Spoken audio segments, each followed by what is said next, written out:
less tacky. Okay. I think it's a better match for mainstream instrument. To some extent, brand new stream, Main Street Light. brand new live stream. So it's all gradually promoted. Also on you, also on my main YouTube channel, as well as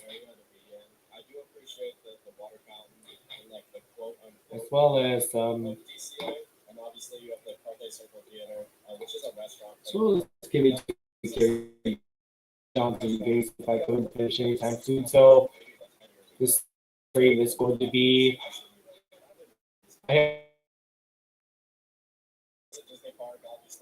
I made it almost to 15 minutes to for the aka 5 minutes away from the limit. Have to do the new series to debut. That's the first episode. So it's going to be made it to 4 previews.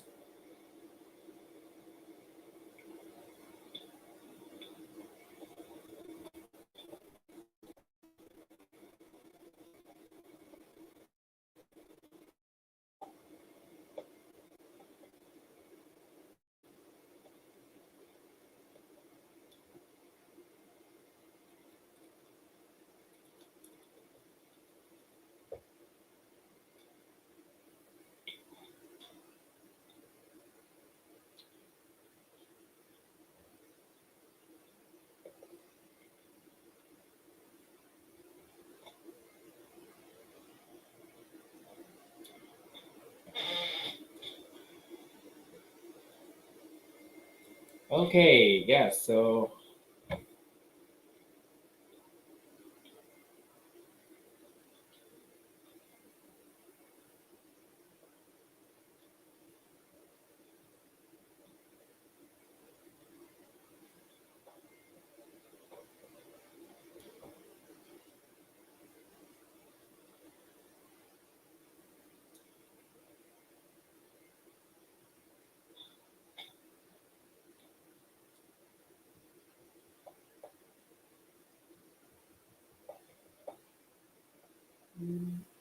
okay.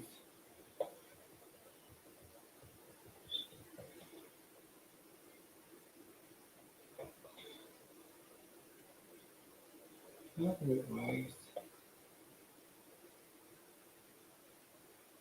people might be.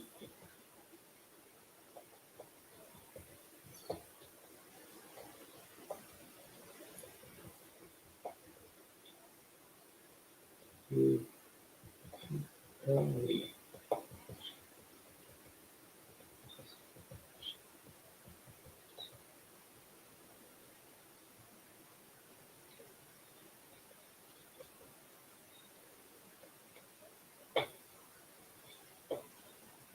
Here you go. Okay, let's do this.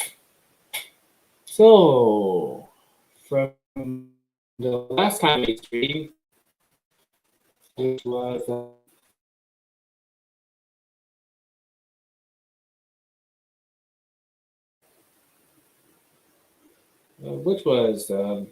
like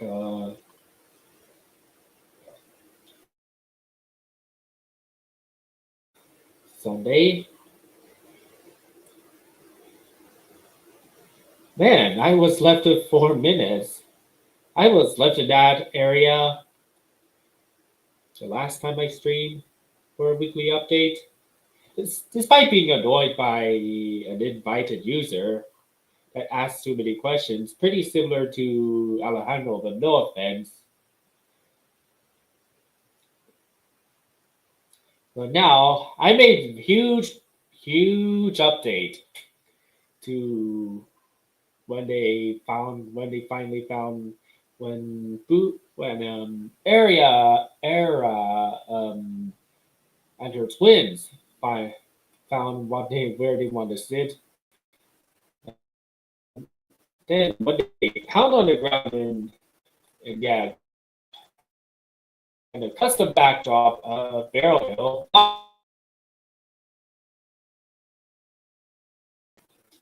This is like the first one I did, maybe replicating from when Boo and Buzz bounce on Zuki's belly.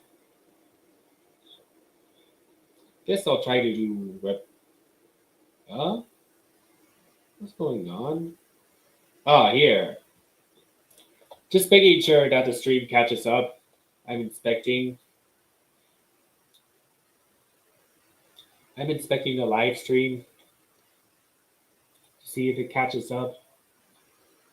So yeah, and then Blue and Buzz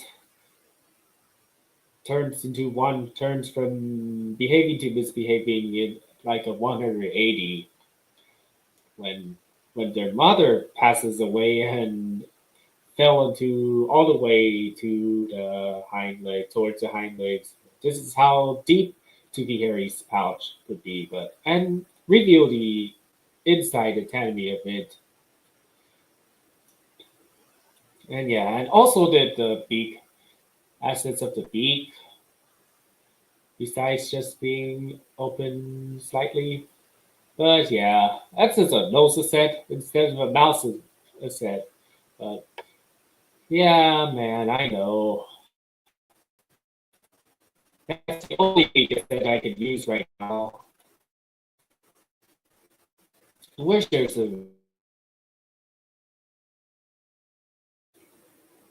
thing. If the animate's still in this approach and they have the patience and they still want the cartoony matter, then they could have added more beats.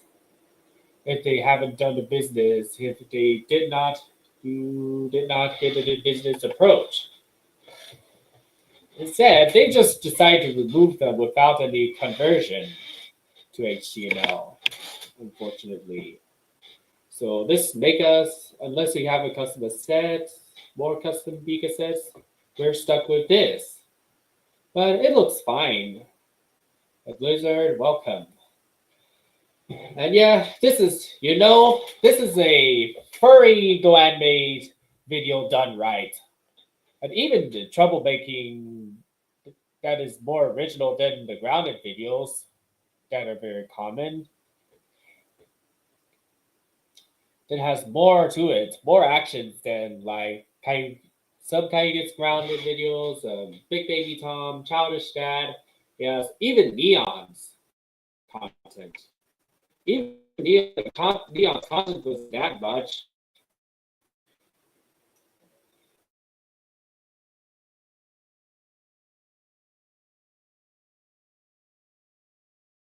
Just for the okay. Let me see if I'm okay. Yeah, that's frozen. Okay, let me see if I oh yeah.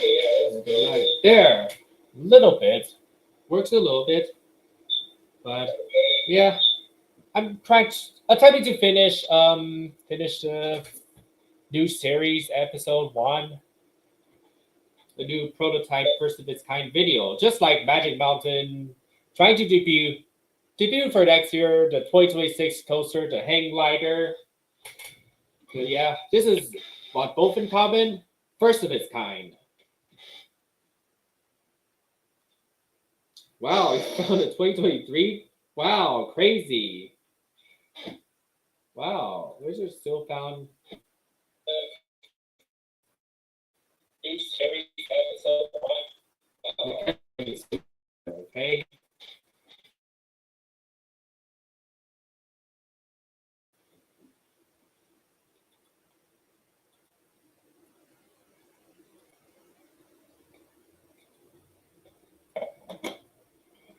Okay, hope the lag doesn't prevent me from finishing this masterpiece.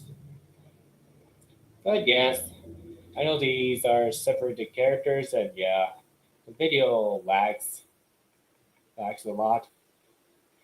For yeah, maybe not because of how many just 4 characters, but also these are separated sets.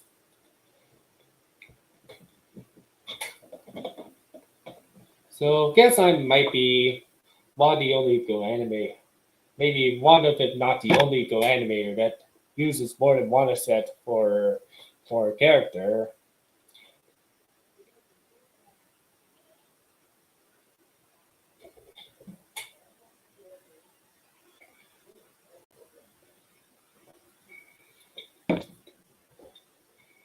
Trying to make area change your expression.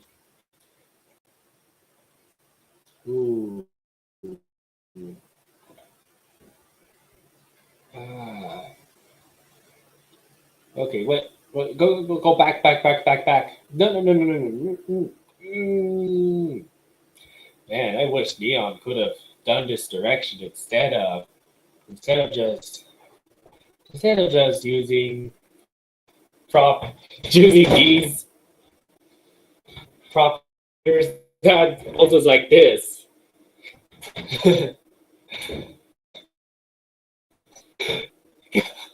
Even Neon's med video was ridiculous in a bad way. Ridiculous in a bad way. And he just looks like he's asleep. More like he's asleep than he's crying, but no tears. Okay. Okay. Yeah. I could be in a mood to discover more of them if they don't act like you two treated me with your powerful strengths, especially being twin babies, hopefully.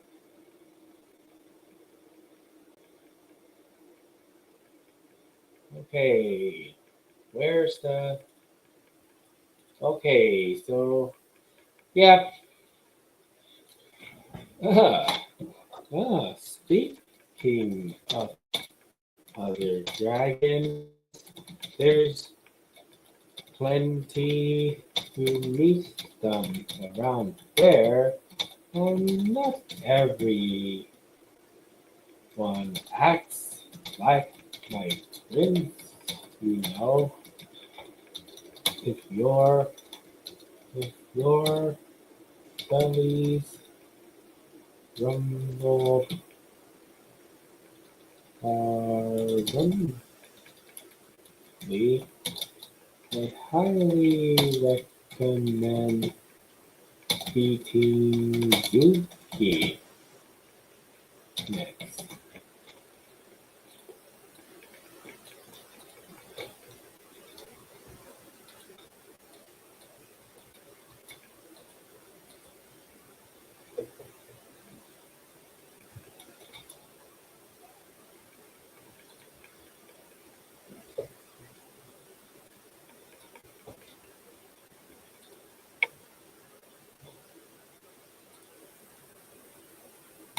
Fan user, fans and the comments were removed. There you go. Brilliant.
Now everything is back to normal. Let's get Okay, fed up with Nate Merville that constantly asks me every live stream to do Mordecai or something else complicated. Man, pops up to every stream just to ask me this. Okay, back up and running again. Okay, so did I put a voice line? What does she sound like?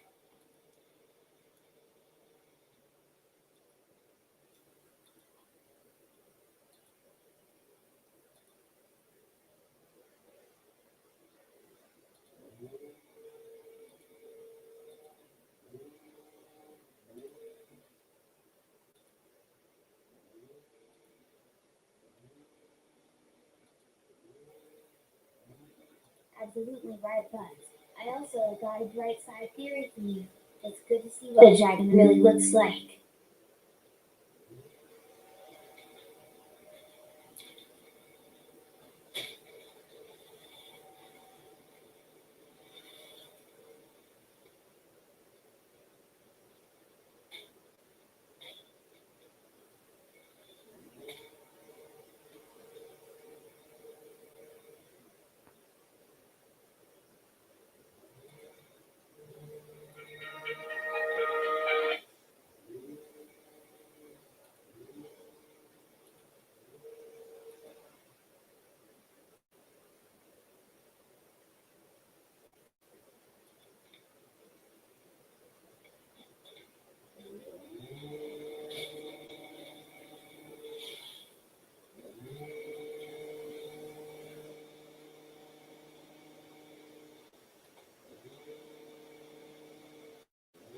Oh dear.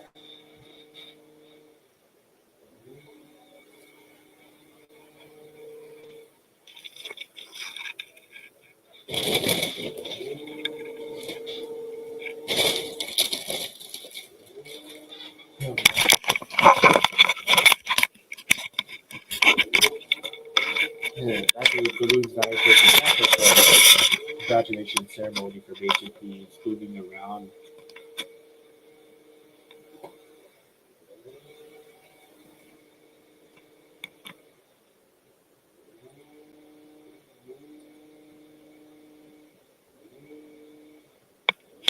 Okay, we start the video maker. We started Flash Team. Alright.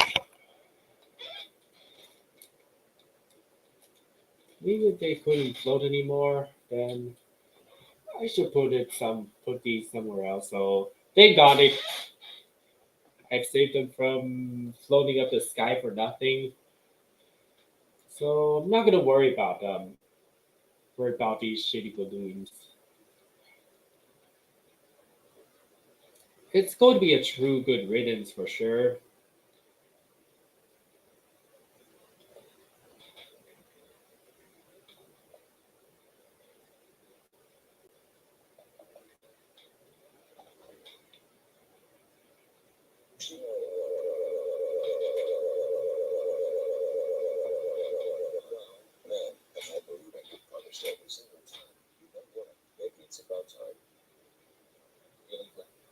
I'm also concerned with how recognizing tiny parents, troublemakers, and the self-impute animals, including equipment. I'm not like that in the real world, so you are please forgive me. I will never do all of those things ever again.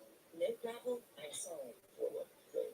I shouldn't have been an entitled parent to you by not letting you have baby stuff or watch baby shows, claiming that you're too old for it when no one is too old for anything. See, Clay, that's what I've been telling you all along, but you don't listen. The reason why I don't want you having any baby stuff or watch baby shows is because you're a I promise that I will let you watch your little preschool shows, and I'm no longer going to stop. That's what I'm saying. Now you realize that one of us too old to watch preschool shows. Apologies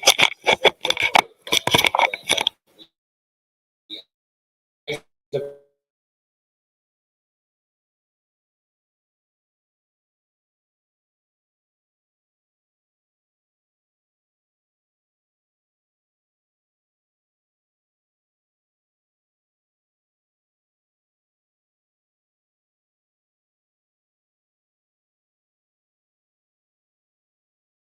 I'm not part of the Rubble Crew show. Okay, we understand. It's been fun with you, but we will miss you. No, Poochie, please come back. Come back, come back, come back. Speaking of other dragons, there's plenty to meet them around there and not everyone acts like my friends you know. If your bellies are rumbly, I highly recommend meeting Tuki next. Yes, we get to go to Dave and Buster's today. Yay. Dave and Buster's. I really love Dave and Buster's. It's way better than chocolate cheeses. So, how do I spend a good time playing stuff in Dave and Buster's?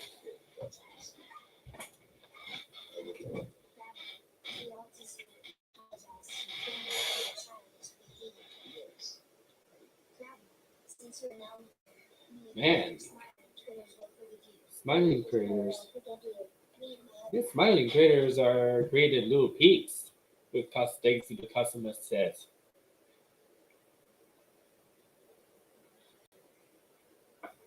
Ah, dang, still lagging.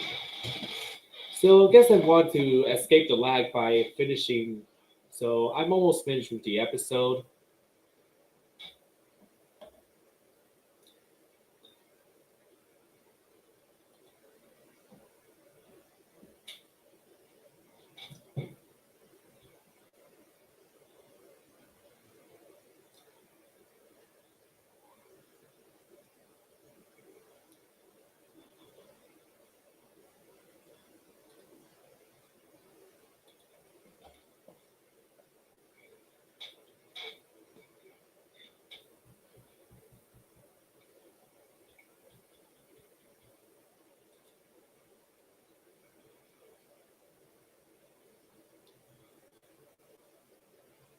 Okay, I'll make them stop shaking the legs soon. As long as they're on screen.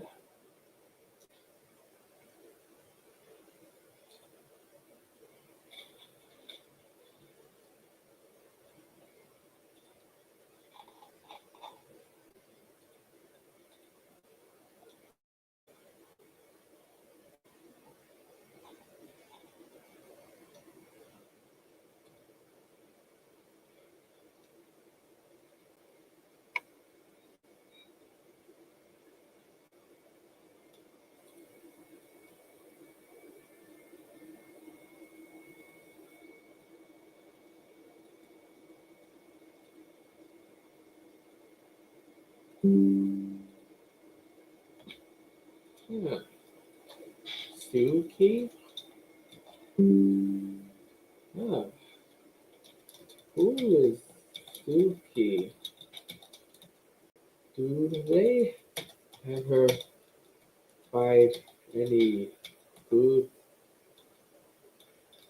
for to satisfy creature?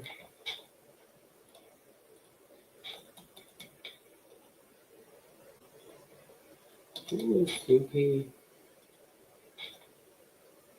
Dragon? Who's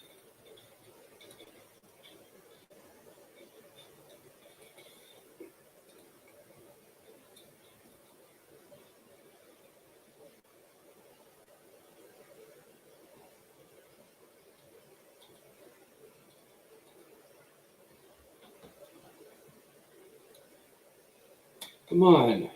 Come on. Paste it, please. Paste it, paste it, paste it. There you go. Man, it's kind of unbearable sometimes. I feel like it's so unbearable. The lag is kind of unbearable, you know? Zuki was Zuki? Who was Zuki the dragon? Wow, even the Eric Takes His Speech reads the question mark. Good. That's pretty good for text to speech. Pretty good tone of voice. Nice.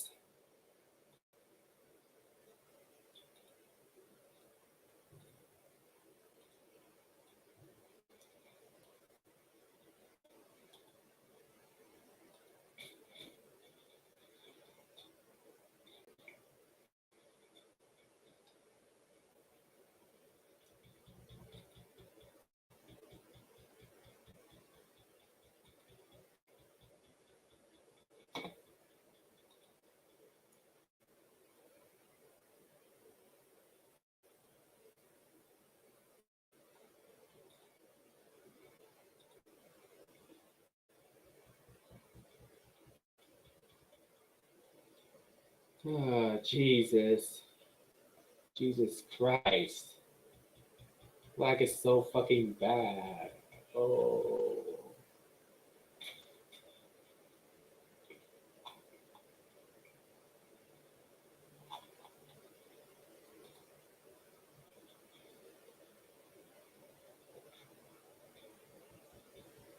Jesus.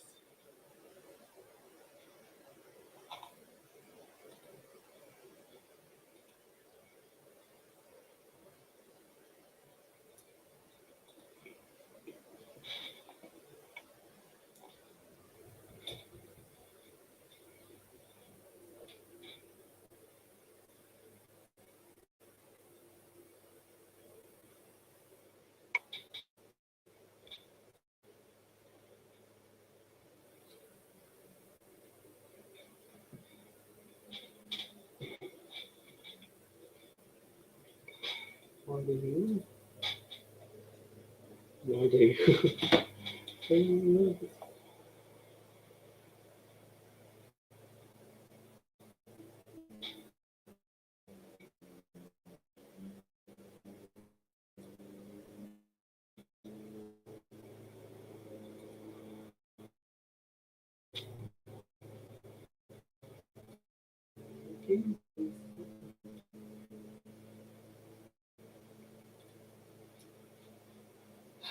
Feeling that I might have Do stealing you ever backs provide any from the enough food to website. satisfy a giant creature?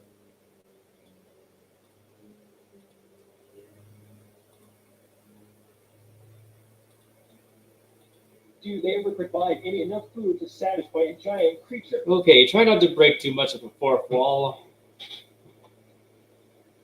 Do they ever provide any enough food to satisfy a giant creature? Not sure what will be after. Could it be Arrow? Could it be Cinder? Could it be Sparky? Man, I'm already getting along with the Zuki the Dragon comic strip. I even looked up, even used the comic strip as references for the show, the spin-off show. Maybe I guess it's a Go Animate spin-off show.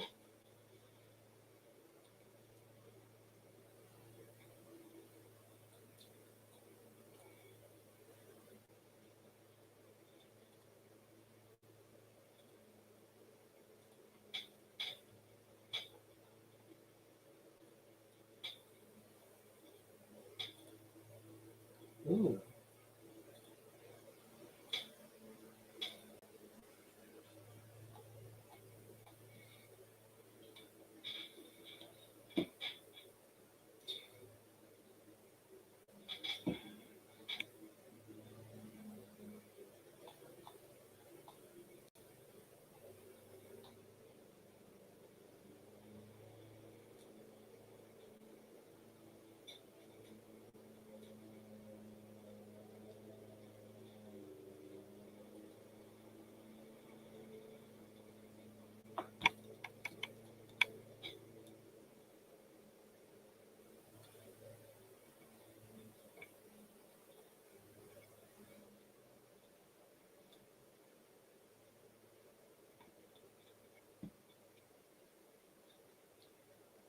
Oh, come on. Hope I ended strong.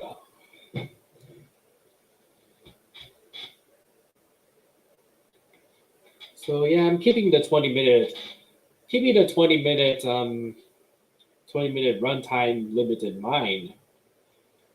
So it's just like trying to fit a ride in a tight plot of land, just like Electric Eel or Full Throttle or even Hang Time.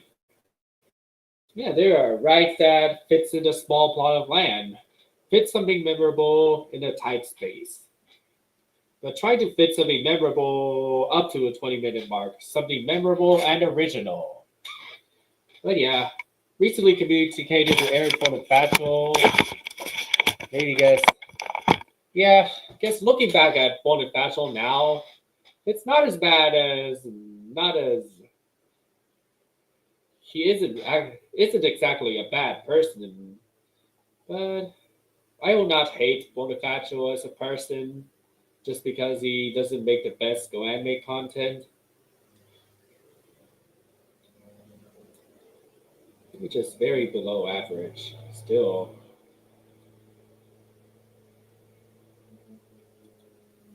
iPhone. Boo-boo.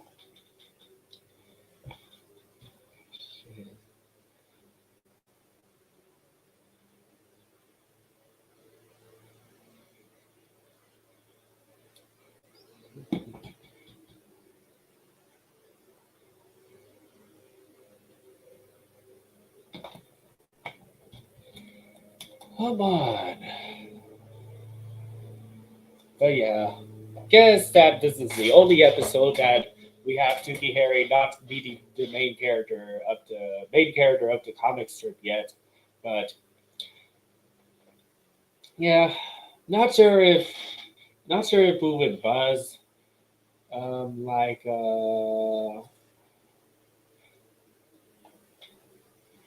midair sit.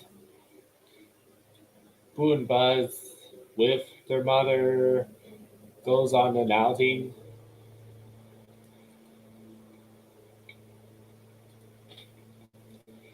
Okay, let's see if we can. Maybe she'll see how much consistent characters. Let's see how the. Maybe I'll ask the creator on how consistent I made these characters. But yeah, I guess I tried to mimic the naughty personalities of Boo and Buzz, but not sure how protective Area is as a dragon mom. I can explain to you, Tuki. Zuki is a different shade of green dragon that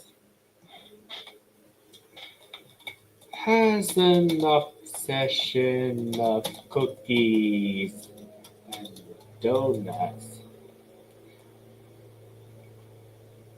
Like as much as a sugar junkie. Carefree, optimistic,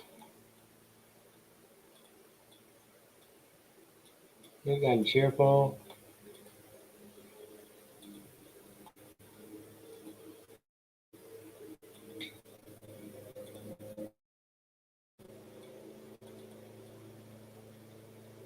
Clumsy, call him a reptile. Man, I'm getting the. Imagine if a Prune Beetle series. Oh yeah, I made videos out of Prune Beetle characters. Not sure what else I can do, but man, I feel like I might be a plot hole.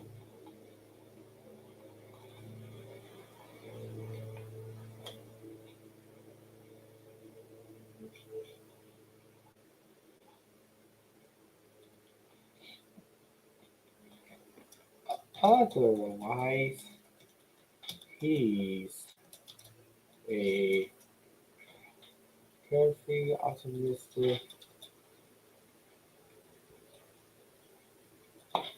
Not sure if he spares pastries, though.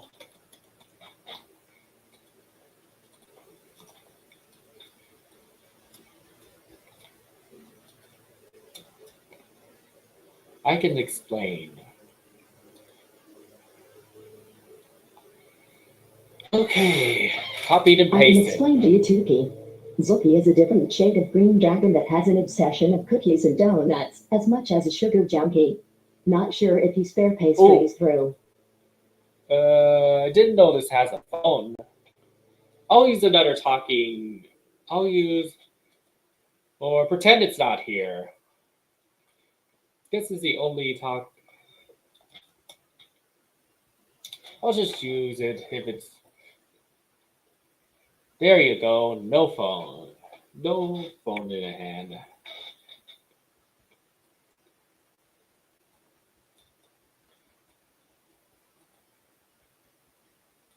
I can explain to you, Tuki. Zuki is a different shade of green dragon that has an obsession of cookies and donuts as much as a sugar junkie. Not sure if you spare pastries, bro.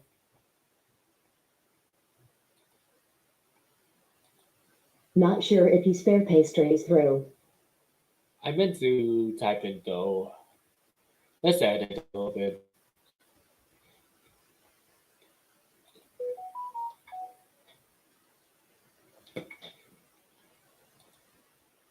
Oh yeah, there's no annoying user in sign. Oh yeah. She says there's screw you, Susan Texas speech. Curse you.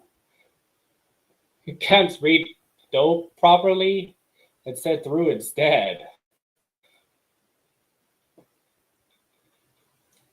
Stupid Texas speech.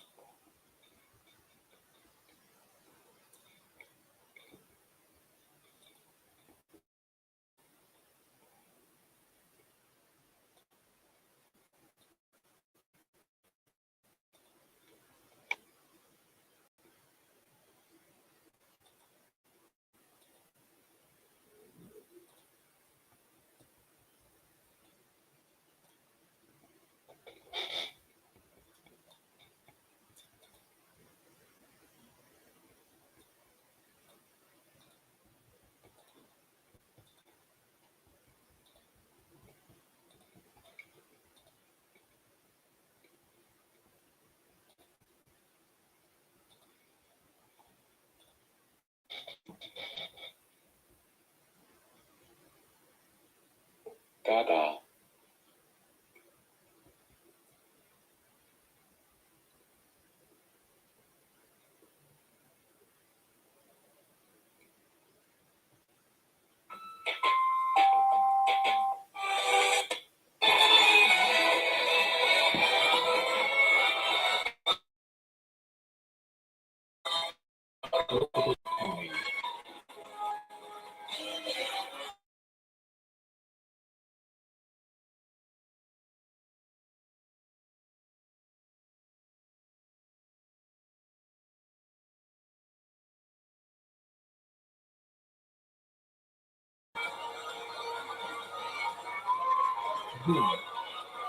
I'm not sure what it's doing.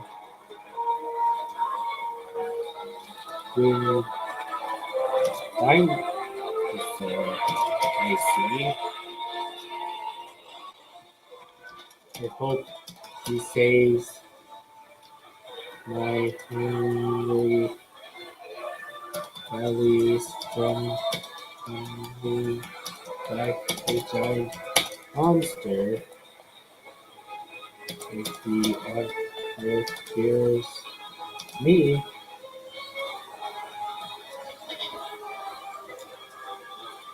with these cookies or donuts.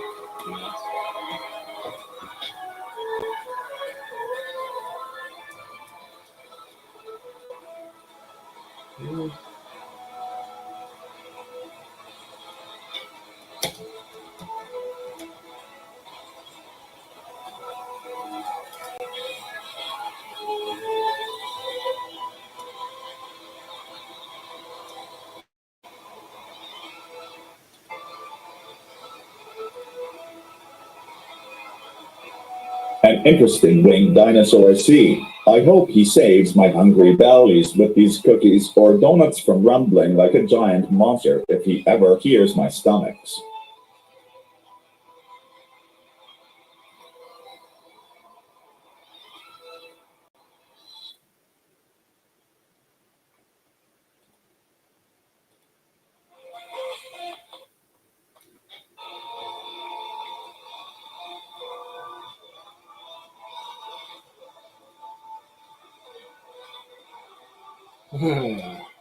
Is he anything other than a sugar monkey beast?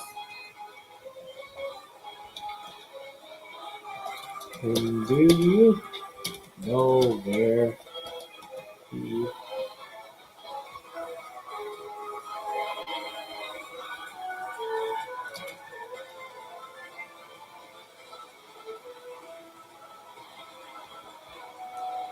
Please any anywhere in the area.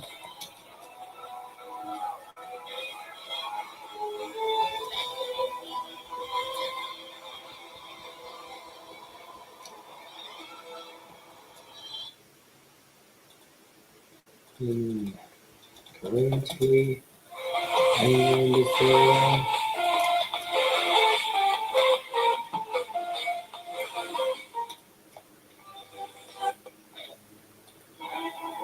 Is he anything other than a super junkie beast? And do you know where he's currently anywhere in the area?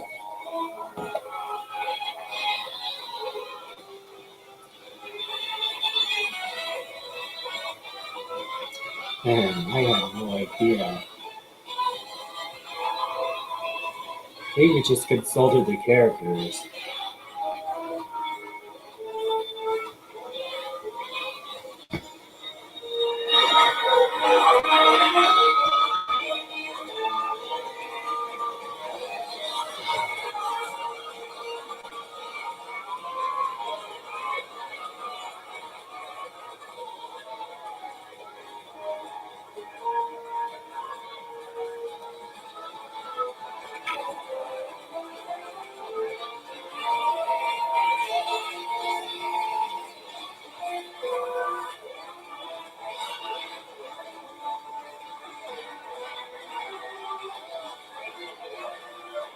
Okay, now it's becoming a bit faster.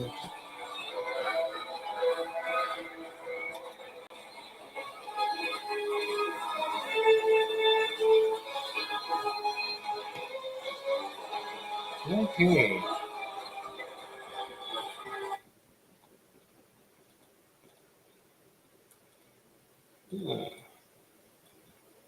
So,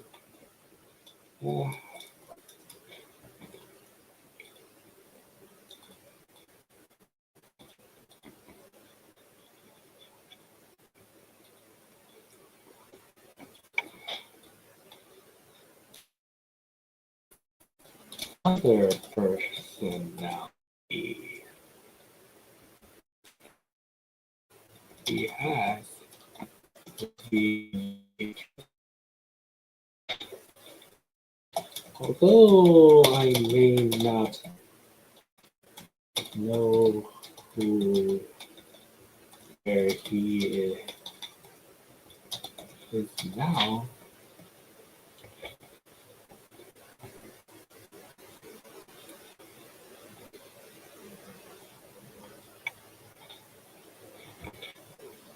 Yeah, but I can show you his home. I'm sure.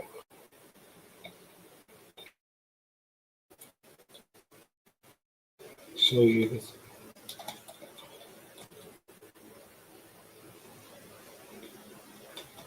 Okay.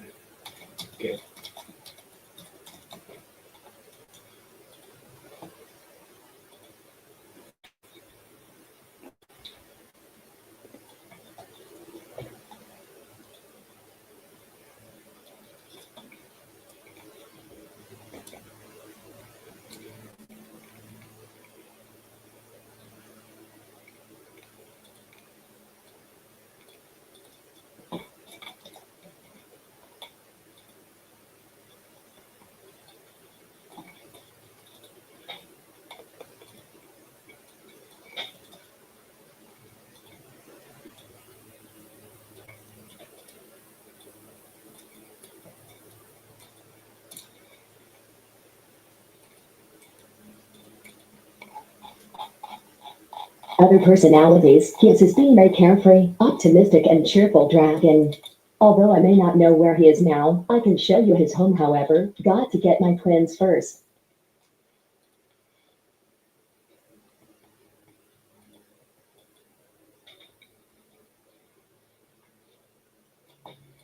Okay.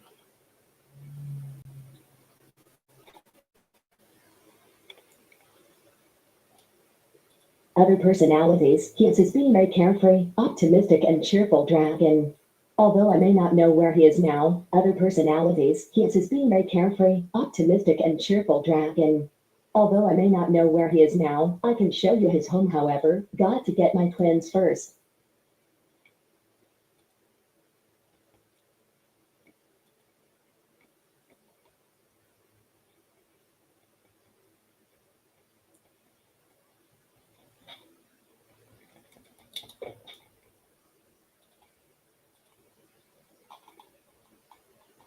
Okay. Because it's 5 minutes away from the limit. It's my new goal.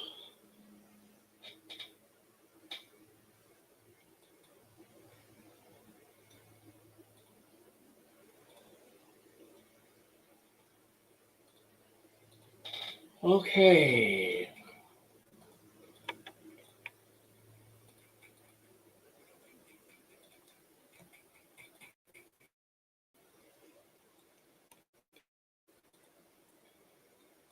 Although I may not know where he is now, I can show you his home, however. Got to get my twins first.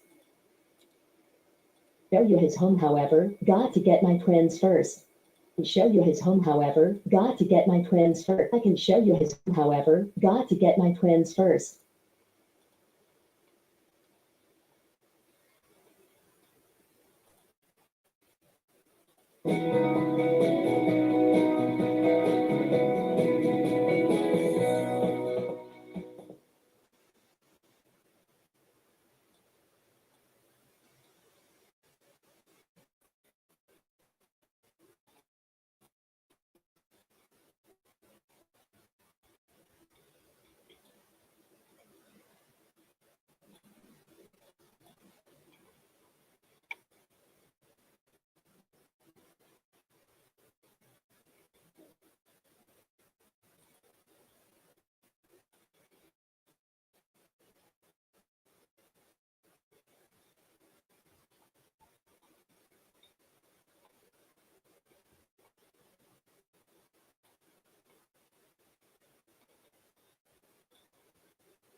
Okay.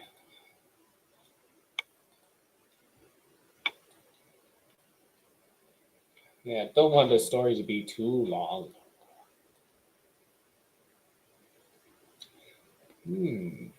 How do I end my ouch ended?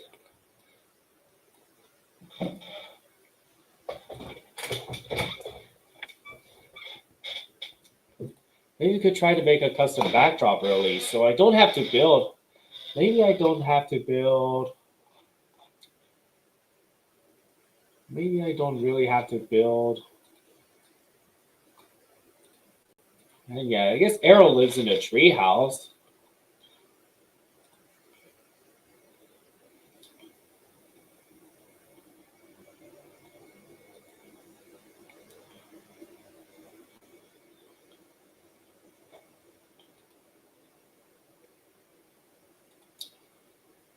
Custom.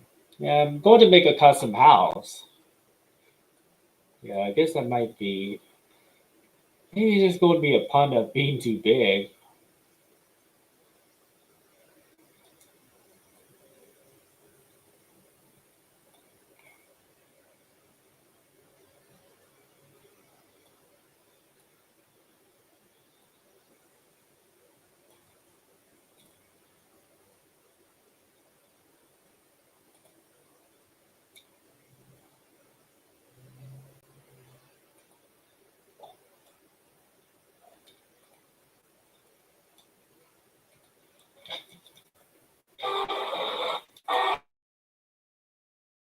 I really like how this turns out, then I'll go ahead and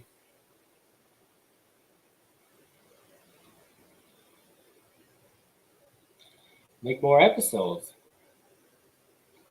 perhaps.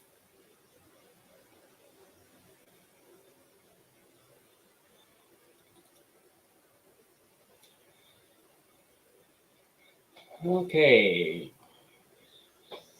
Yes, anyone in Glenmade movie, anyone that has spare time exploring content will be surprised, but it's not going to be the algorithms.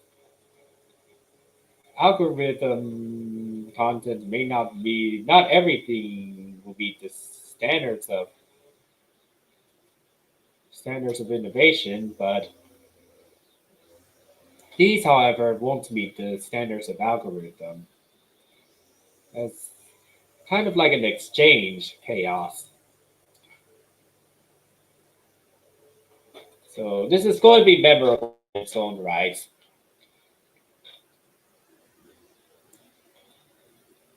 Yeah, I guess I could not imagine if the creator of the multicultural bunch would tell me to make Go animations themed to countries, themed to geography. So might be might be worse. Yeah, even if he has a mental of being lonely. But yeah, I'm still trying to make what's happy.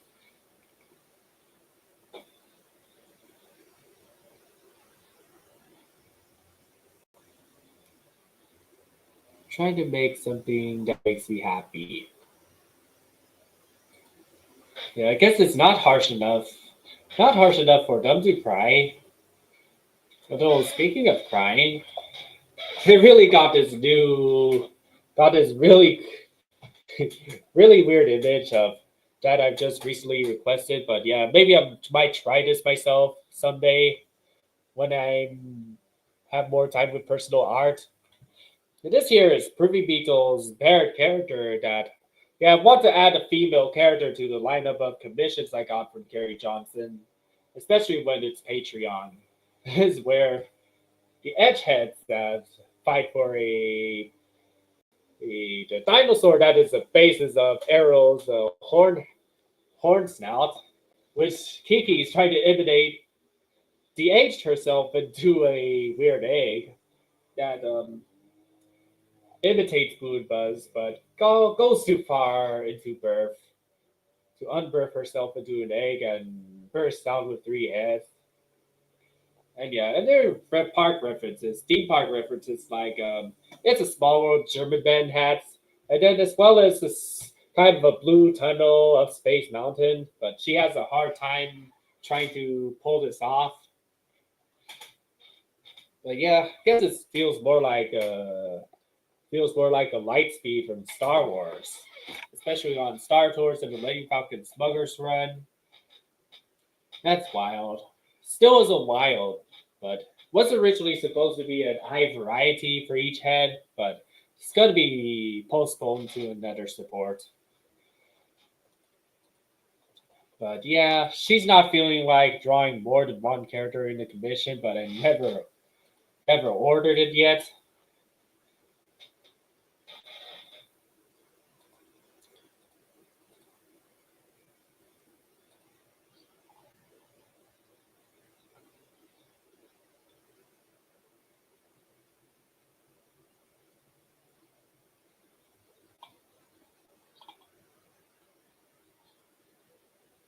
It's still a tower.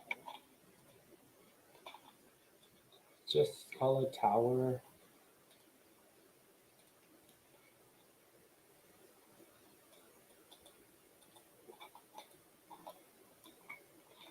Yeah.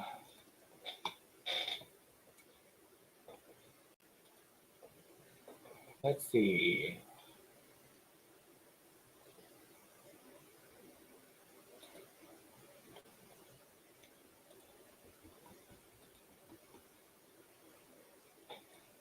Maybe I'll make her keep her maybe keep this feather as a memory of Tuki-Harry.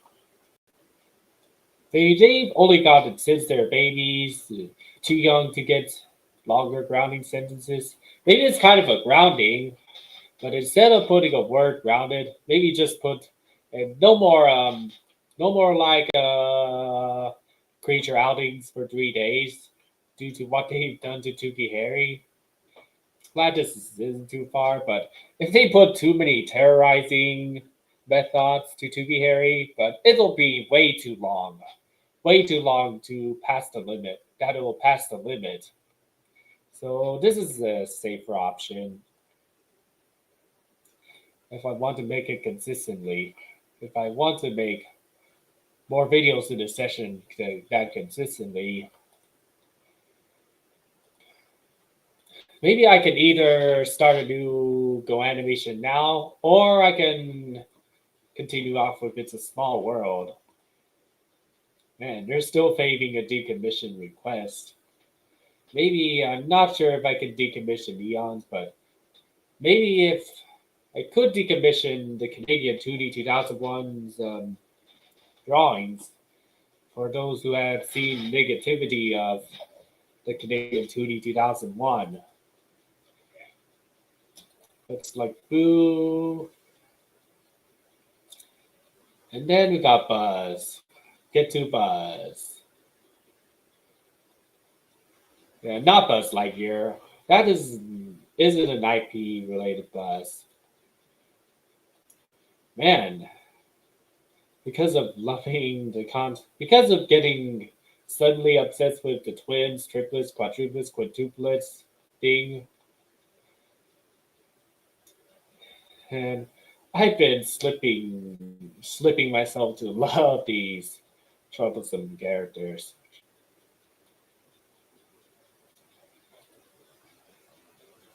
I guess in this scenario, none of the Tuki-Harry heads knows what Zuki is. Okay, panning the camera right here. Okay, almost. Good. A big double thumbs up. Man, it's been an hour, so was having trouble with the computer, but now it's running smoother. I was having trouble of criticism of all. That they meant twins is they're born the same day. Came out, two eggs coming out from area. They're according to the creator, they're born in separate eggs.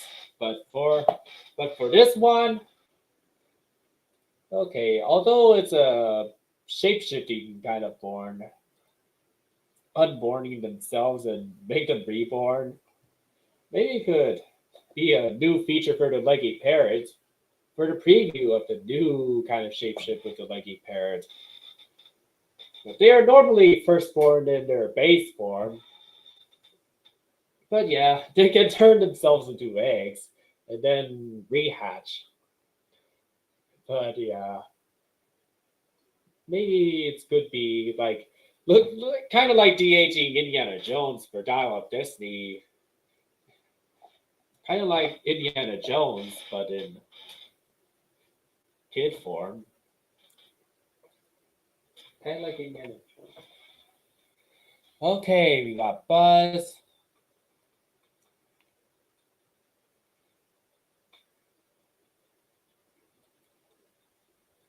Yeah, this is kind of better than Big Baby Tom, although I'm fine with using Big Baby Tom. Maybe I can make a new backdrop. Maybe I can try to make a new living room.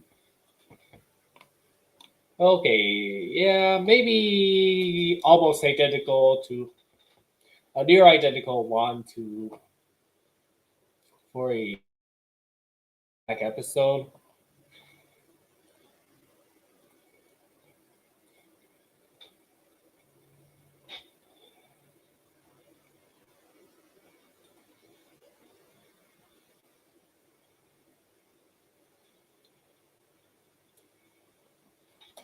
Make a sitting. Ooh. Yeah. Don't want to suffer it for too long anyways. Maybe just even parts. So I guess Erica Tosi claims that 150 seeds is a limit. But actually, we can have more than 150 seeds.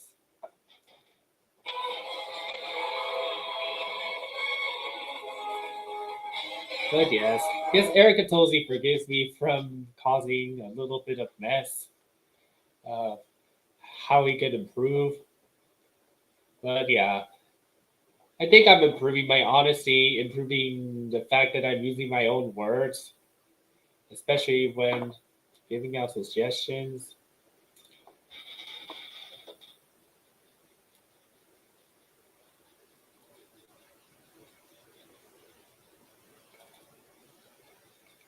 Yeah, I guess he's a first-time visitor. Yeah, so I had a feeling that I might pay more attention to this than the other OC videos. Maybe I'll try to be wise with the lineup.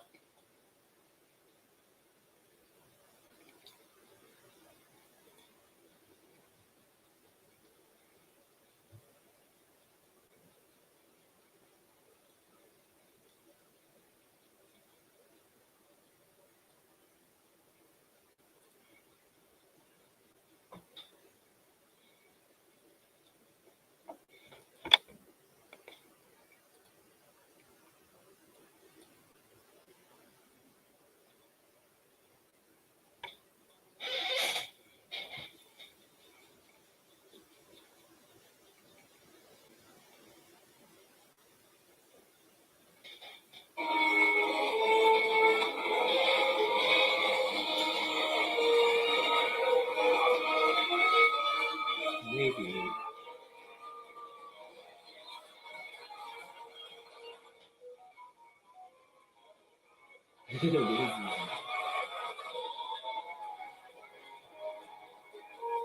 Maybe we could do a mini sequence. Maybe I also think of maybe after our fight, a drawing session after our fight, if I can balance things properly.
Pretty unconventional to not have Zuki.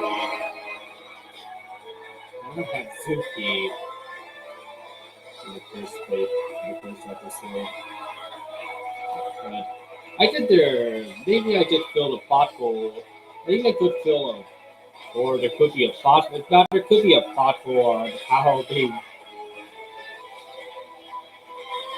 Maybe we could explain the pothole of Tuki-Harry flies super far if he's having enough energy and being a giant bird, especially when he wakes up.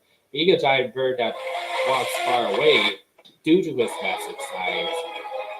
As big as a theropod, big as an average theropod from the prehistory. I believe.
Tuki, this time for you because you're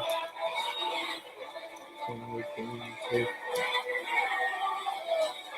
do.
California Adventure might be the most interesting Disney park out there. Ticket.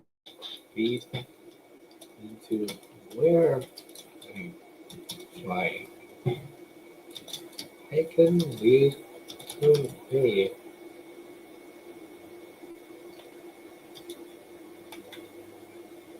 Suzuki House.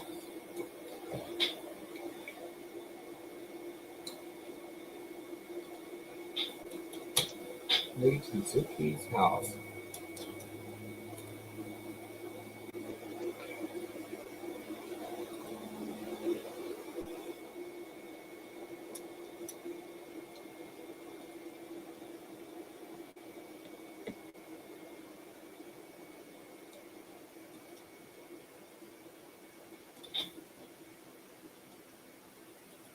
Okay, Tuki, it's time for you to get your gigantic feet into where I'm flying. I can lead you the way to Suki's house.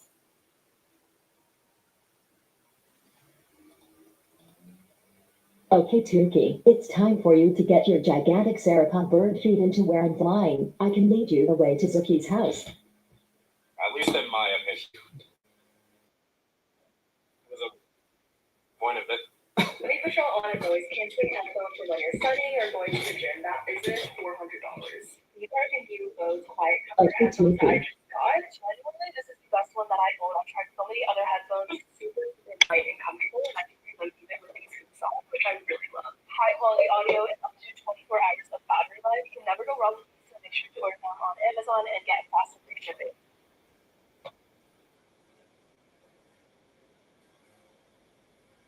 It's the street you will enter Hollywoodland, which is a very similar aesthetic to Buena Vista Street. It's a much bigger area of the park, and honestly, I'm planning to make Okay, a Tuki, full it's time in-depth for you to review get your video for this gigantic corner Serapon of bird feet California into where Adventure. I'm It's a flying. very I can lead you the way interesting to Suki's plan. house. Like, I think that walkway from Carthay Circle all the way down to the Hyperion Theater is very, very nice. It's very well kept, just like Buena Vista Street. It's pleasant to be in my opinion. But if you take a few steps to your left towards the only attraction in the land, which is Monsters Inc. Mike and Sully to the Rescue, the Hollywood backlot, by far the ugliest corner of the Disney World, in my opinion. It is bad, bad, bad. It's real bad. Yeah, There's it's gonna ads have- plastered on a whole bunch of the Not sure sound they will be- stages. The fact that there are sound stages isn't great. They converted Muppet Vision 3D into some like Frozen sing-along, and then it is Philhar Magic. I've only done it like 2 or 3 times. I think it's a one and done. Like, it's a lower quality Disney attraction. It's definitely old, Fan but the base? animatronic What's that? Donald Duck at the end is kind of cute. But other than that, it's not really worth talking about. The Hollywood backlot is pretty much the hub for any seasonal event that Disney wants to promote. So it's for that reason, it has a very cheap and like low-key corporate atmosphere. It's just like whatever Disney wants to do to sell to you, they'll put it back there. Hollywood backlot. But the chunk, the heart of Hollywoodland is that one street. I think it's called Hollywood Boulevard. I really like that street. Even though it's no longer Tower of Terror and it's no longer part of Hollywoodland, turning that corner and seeing Mission Breakout is one of the most impressive reveals for any theme park ever. I absolutely love it. That's a very imposing structure. Yeah, And you obviously like back in Mission the day when it was themed to a 1930s Hollywood hotel, that made a lot of sense, but these days it's just, I don't know. That's kind of a discussion about DCA as a whole in terms of sightlines and storytelling compared to Hollywoodland itself.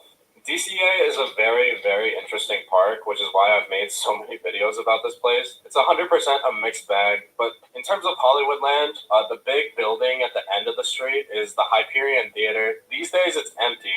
When the park first opened, they were playing that Aladdin show for the longest time, and then it was Frozen for the longest time, and then relatively recently they had that brief Rogers a Musical thing, and then I think they held the Haunted Mansion movie premiere there, and then since then it's been empty. So the It's a little shallow. In terms of Hollywood Boulevard itself, you have Disney Junior Live, which was a cute show. Back in my day, I think it was Disney Channel Live or something like that. I don't even remember. But I spent a lot of hours in there when I was a kid. The restrooms in Hollywoodland are not too probably young some of the worst not too restrooms young in the to entire remember resort. Chaos So Disney or Disney Junior. I remember Disney Junior live on stage.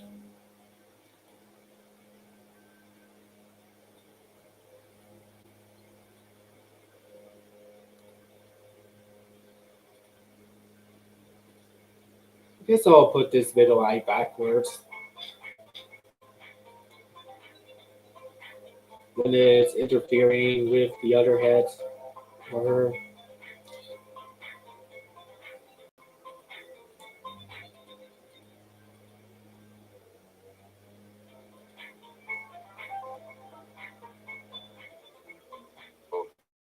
it's Hollywoodland. You also have the Animation Academy. I love the Animation Academy. Like the big air-conditioned room. You have Turtle Talk with Crush in there, which is absolutely spectacular. You also have meet and greets with Anna and Elsa. I'm not a meet and greet character person, so I've never done that, and I don't care to do it. But the big cool thing is that you can like draw a Disney character with a Disney artist. That's so much fun. I've done that a handful of times. I love doing it. If the park is packed and you just need a break from the weather, doing that is a great option. Back to attractions, the only ride in Hollywoodland is the Monsters Inc. ride, which we mentioned. I really don't like this ride. I think it's really bad. I think it's one of Disney's worst ones. Like, it is a re-theme of Superstar Limo, which was a complete disaster. Superstar Limo was before my day, but I never liked Monsters Inc. even when I was a kid. And now that I know what it was before and how some of the animatronics were just reskinned, I find that really unsettling. Plus, you have this one section here where they just straight up lie to you. I don't think they're really Straight up unpleasant. The other animatronics aren't great. It retells the story of the movie. So Monsters Inc. 100% deserves a better ride, which it's gonna get at Hollywood Studios in Florida. And it seems like the future of Hollywoodland is very much in question. I believe most people think that the Avatar expansion for California Adventure is going to replace Hollywoodland. And in my opinion, that's 100% going to be a good thing. Because Hollywoodland is probably one of Disney's weakest themed areas. While Is it Pandora, good the world of riddance? Avatar, Halo's good riddance. Not sure if I'll ever see the Avatar line, but just recently heard a couple new things coming to DCA. So I'll take if my family could still afford Disney, I might take it.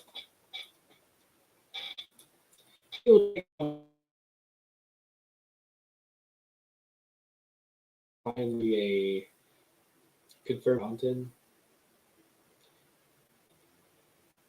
But yeah, maybe focusing on these.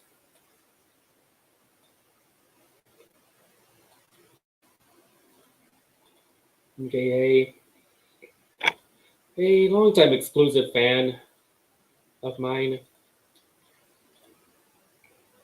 Okay, I hope anyone should be proud when this releases. Since I've made a storyboard and I take sidelines very seriously, and I've taken the character development super seriously. So this is what GoAnimate is also about, than just trends. So I'm about to end the production of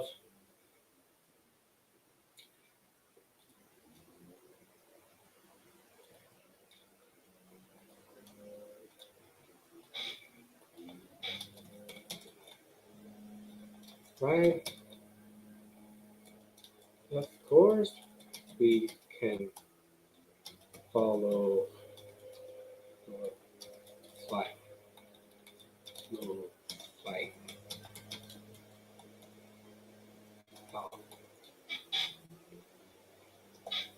Area.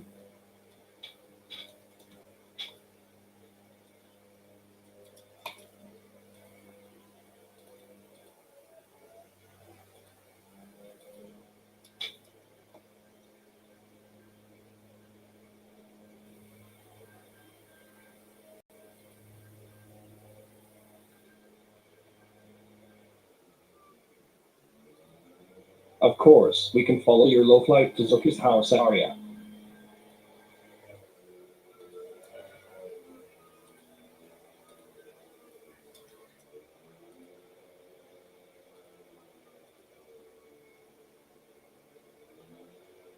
Of course, we can follow your low flight to Zuki's house area.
Okay, so I guess I'm going to keep the gimmicks minimal. Keep gimmicks minimal when it comes to grounded videos. But I'm about to make the next story-filled video for my grounded series.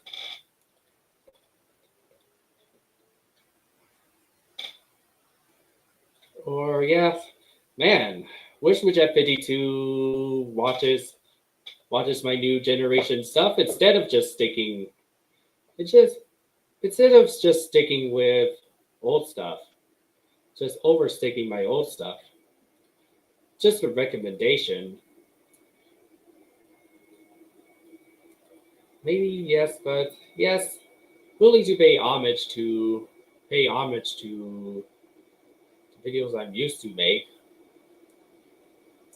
Like maybe I think of Annie from Devil to Gift Dragon. Like she looks up outside sources of what she wants to cook.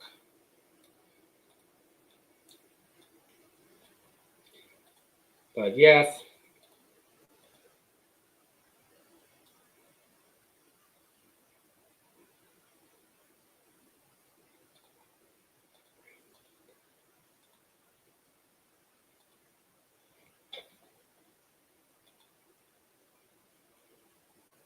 So I appreciate anyone's support, especially with F52, as long as I guess I can even still make characters, but put more effort to them than I did.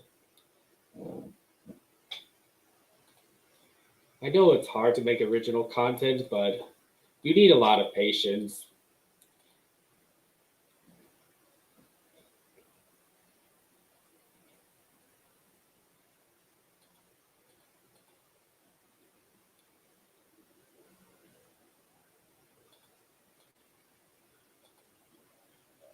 Man, maybe I suggest with F52 to watch my content, watch my recent content to know what I'm currently making. But also, if he ever finds my Trello,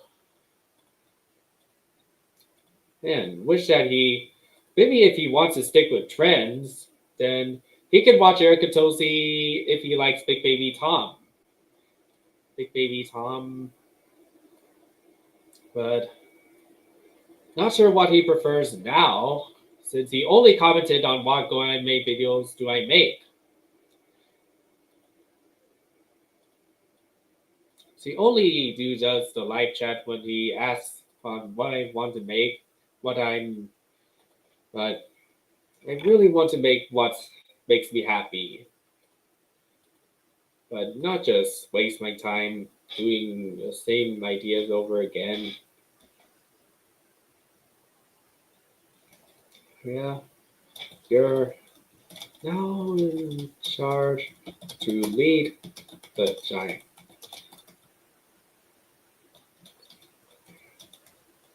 team.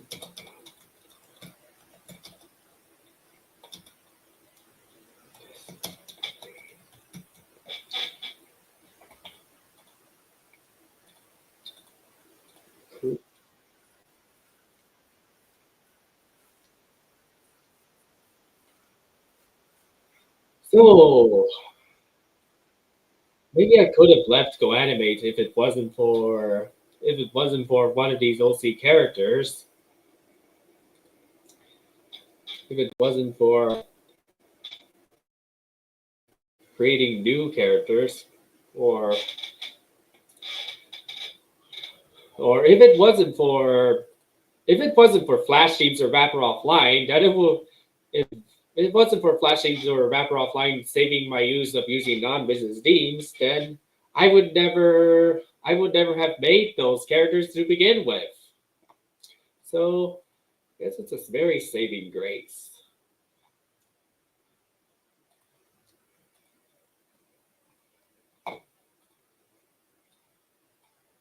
Do this.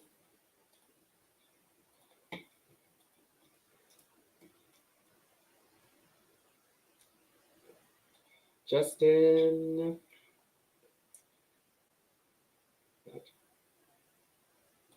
You're now Detachment scene. Here you go. Really love to tell amazing. Animal Kingdom is one of my favorite themed areas of all time. Probably my favorite. Probably number one. It's real close.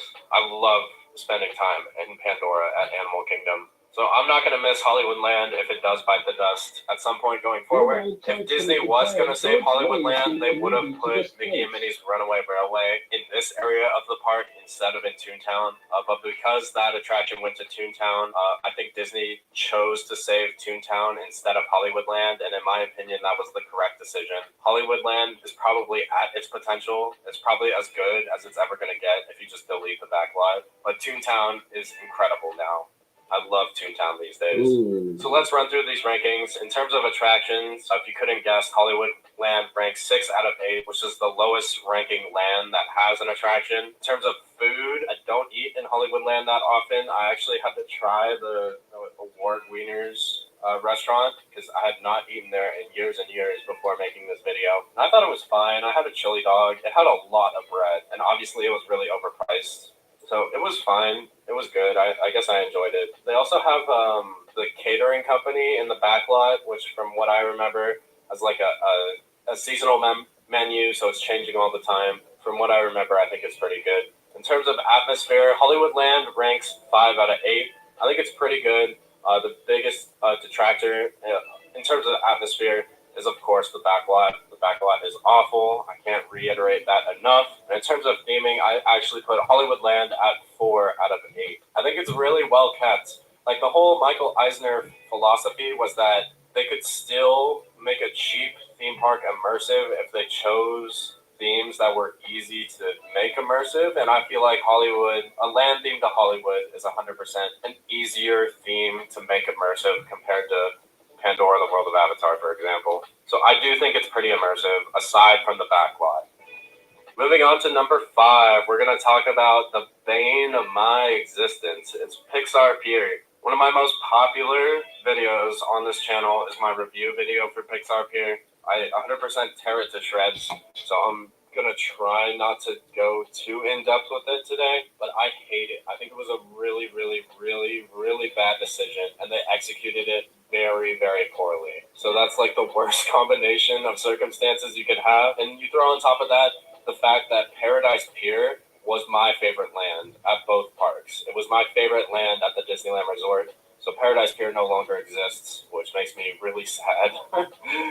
Pixar Pier sucks, in my opinion. Paradise Pier was one whole complete land, but in 2018, when they made the change, they split it in two. So the half from the World of Color viewing area all the way around to the end of Incredicoaster is Pixar Pier, and the other half from Silly Symphony Swings all the way to Ariel's Undersea Adventure is Paradise Gardens Park, which we'll talk about later. So it used to be one coherent land around Paradise Bay, and now they split it in two, which is very messy and incoherent.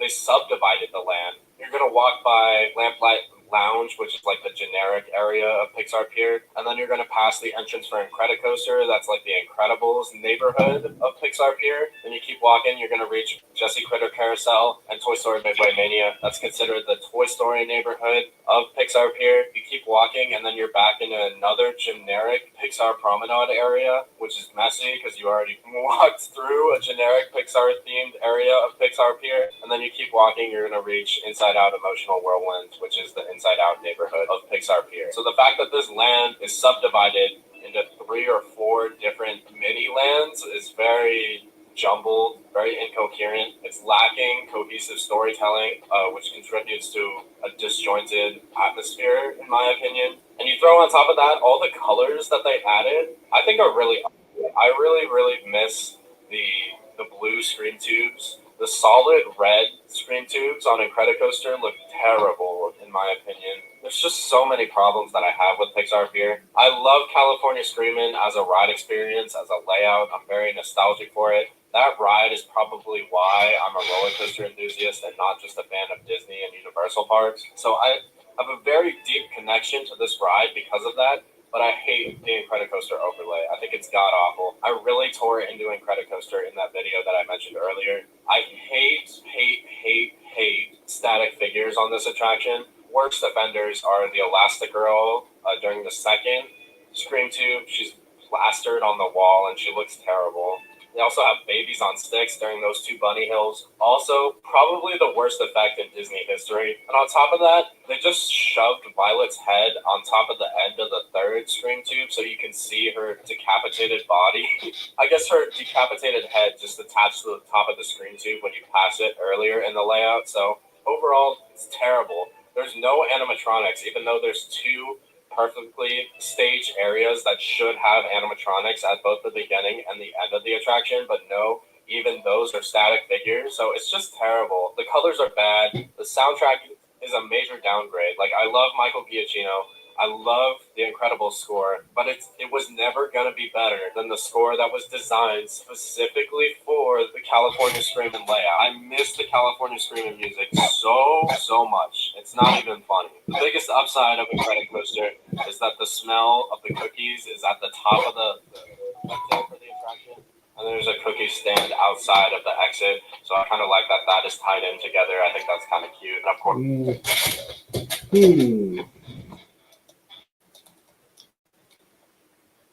Kind of. Yes. Oh. A original idea. I understand if it's hard to think, but I'm not doing trends. Plagiarism needs part of a different direction. Only with this.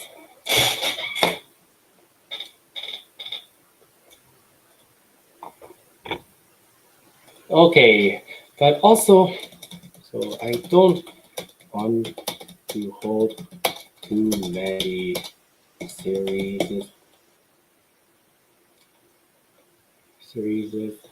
ones.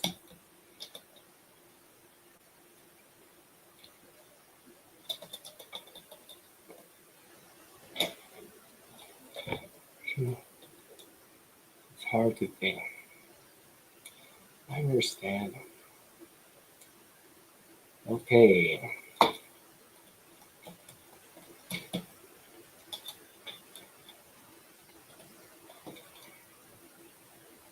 Okay, yes, maybe and also using Big Baby Tom, but not as a trendy character.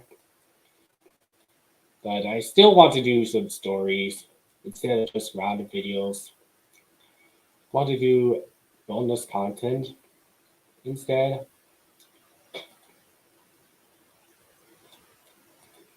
Okay, let's see. The walk action for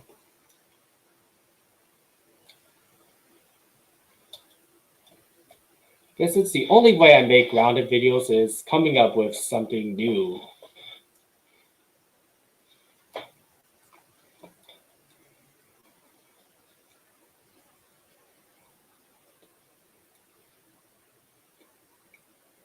But trying to make a 180 from what I used to make.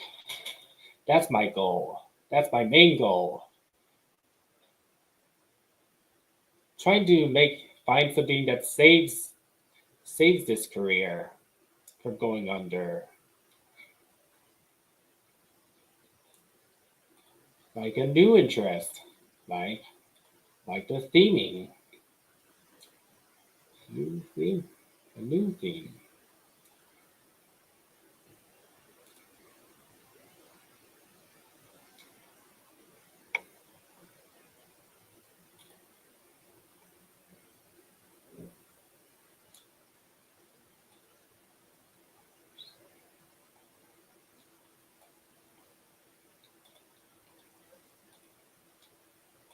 Okay, let's see if we can make a new living room for a.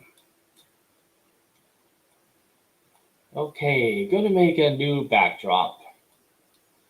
A new custom backdrop.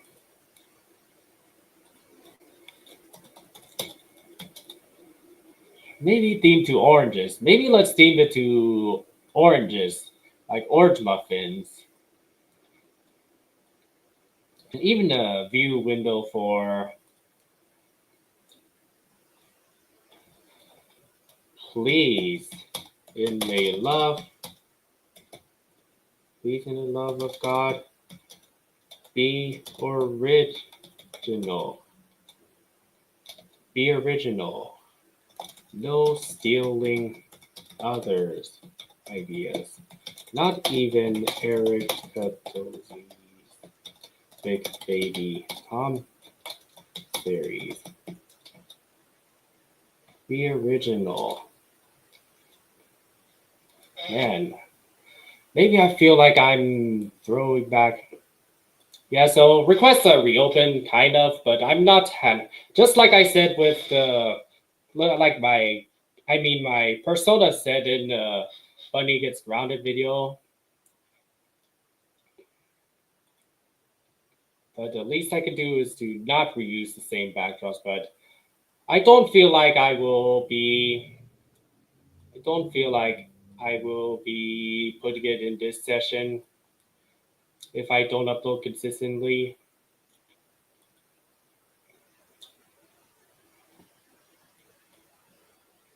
Be original.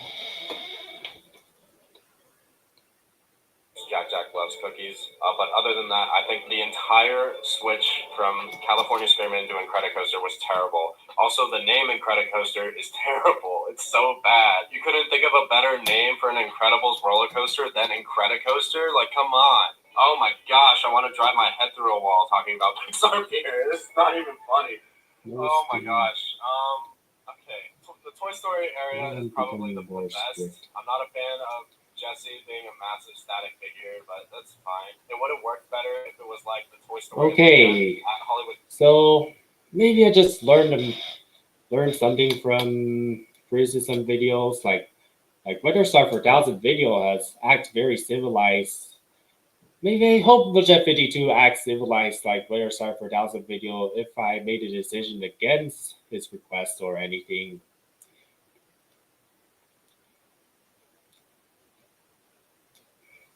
Or otherwise, I could put it in the Trello. Put something in the Trello. Moves in part. The original.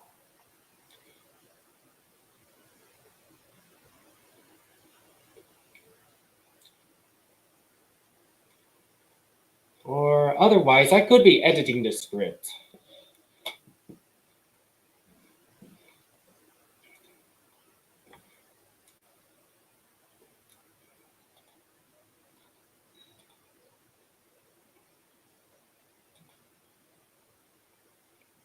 The original.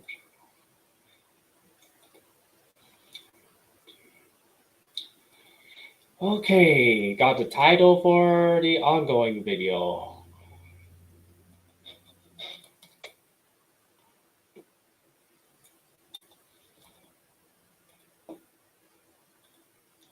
The whole Tuki-Harry series.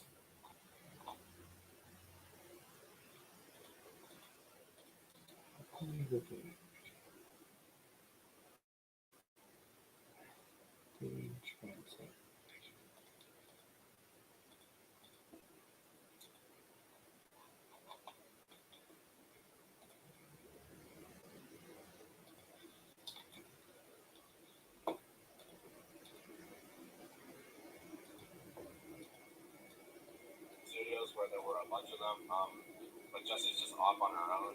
I do love the kinetic energy of the pier area. That's part of the reason why I love Paradise Pier so much. There was just so much happening. You had the roller coaster trains zooming around. The wheel, which picks our pal around, is so... Yes, but to pay homage to them without using formulas, I will think something more appealing to my standard.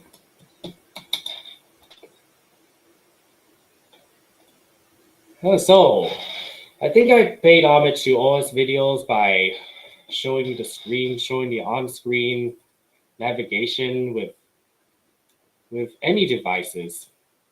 Like, yeah, maybe I made virtual reality headset, but I'll just try to come up with a new script.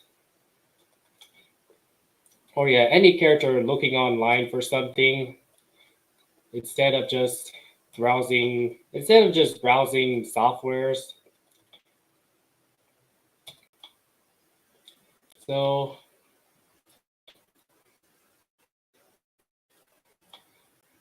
man, hope he really so please, I need you and other fans to act civilized at once. If I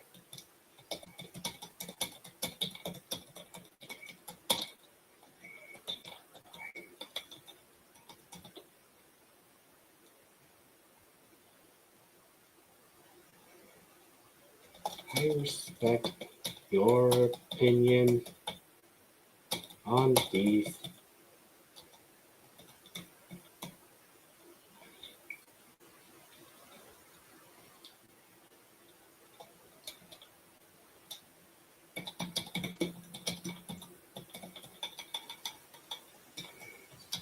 My experience.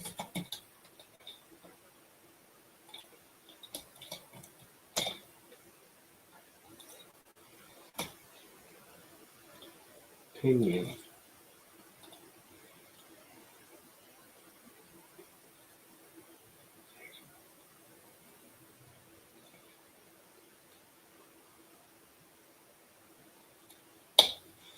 You and other fans.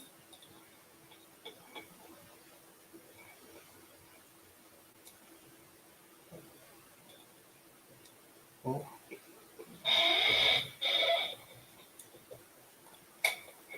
Thank you.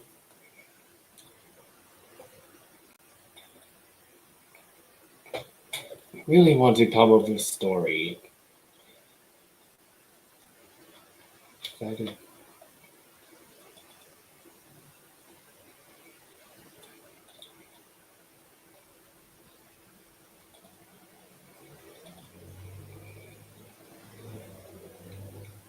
So, figure out how to pay homage to OS videos, but wondering how I can pay homage to Air videos. Maybe like jump scaring. Maybe use similar style jump scaring. Maybe a jump scare from similar from the air videos could be put here in this series. That is the other way of bringing back in the slightest. That's going to be the least I can do, so kindly shut it if these are better than nothing.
Yeah, I couldn't upload consistently because how much?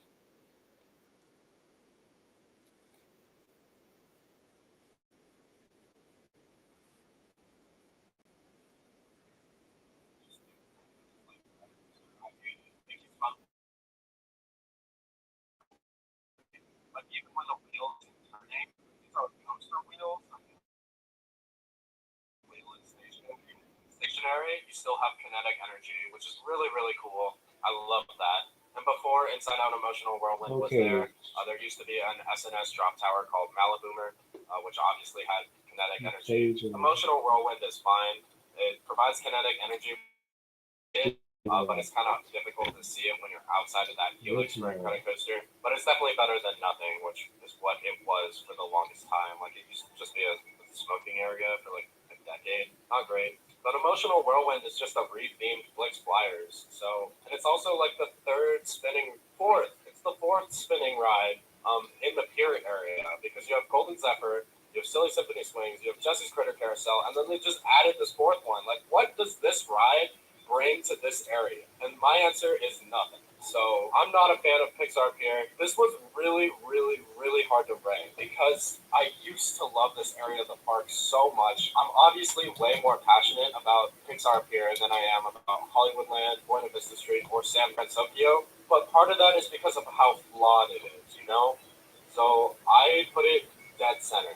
I put it fifth place because it had potential. It fulfilled its potential. The greatest analogy I've ever heard comparing Paradise Pier to Pixar Pier is equating Paradise Pier to a very high quality vanilla ice cream cone. When the announcement that Paradise Pier was becoming Pixar Pier, I was really, really sad. Myself up. I had a feeling that Majestic 2 could disagree on my list. It's on my favorites and least favorite things.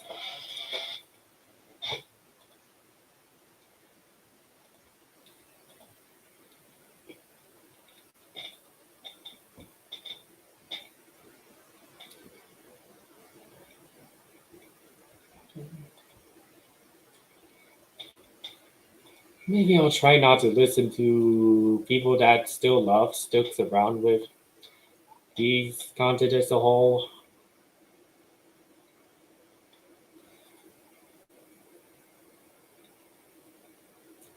Okay.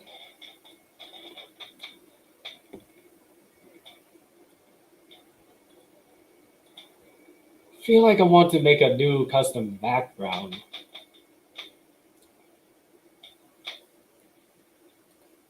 Let's see where I can template this from. Just don't want to use the same boring backdrops over and over again. That's the biggest problem with GoAnimate. So I don't want to have that issue. Don't want too much of that issue.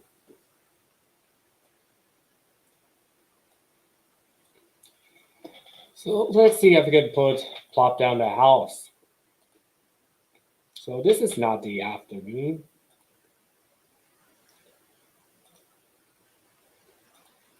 So here. Oh. So let's see if we can use a big hill to build this. And no city is shown up.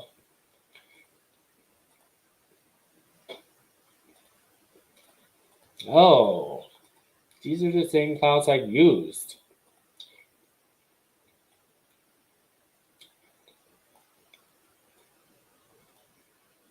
More appealing. Only the original.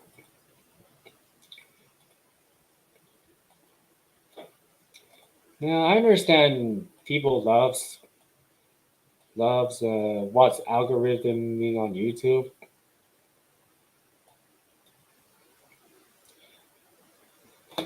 Let's see, what grass am I going to use?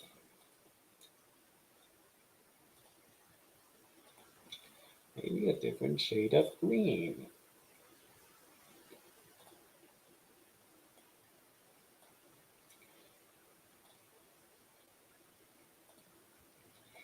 Really want to have creative freedom too.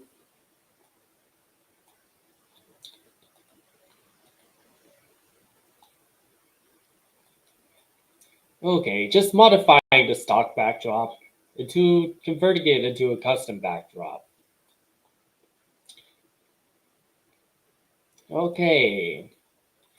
I don't know how big is a hill, but I only found a couple of comics that has a house, Suki's house, as the exterior. I tried to replicate one of them when Zuki's family found a new home.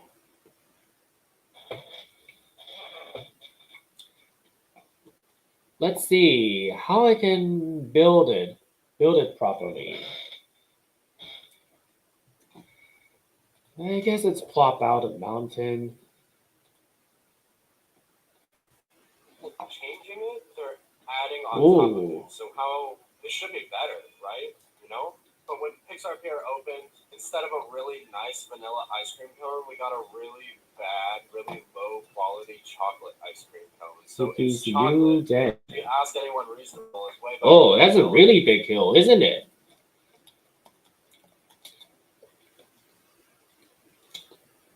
Let's try to make a replica out of it. Let's try to do some replica.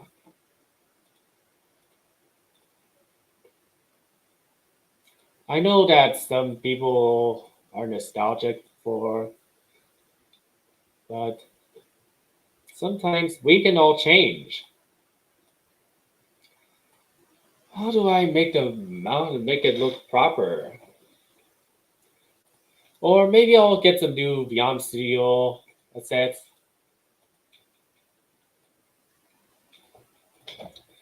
New hill assets. Trying to be creative.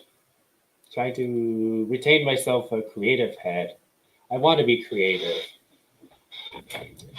I want to pay homage.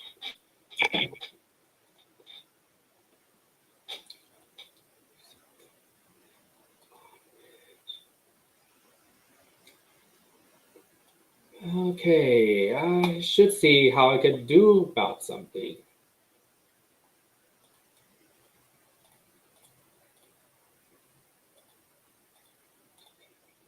Okay, and this here is Beyond Studio, so I'm still using Beyond Studio, but just for the props. Just for the extra props if in there.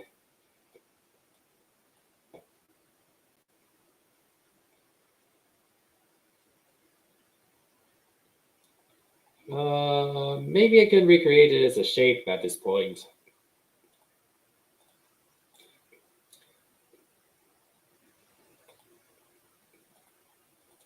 Steel.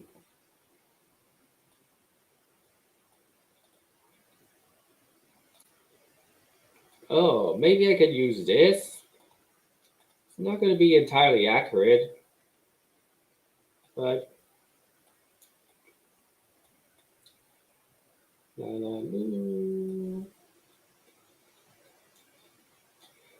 okay. So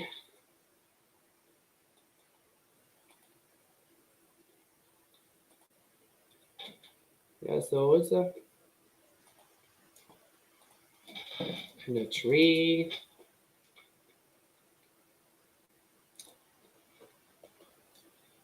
Don't reuse the same backdrop.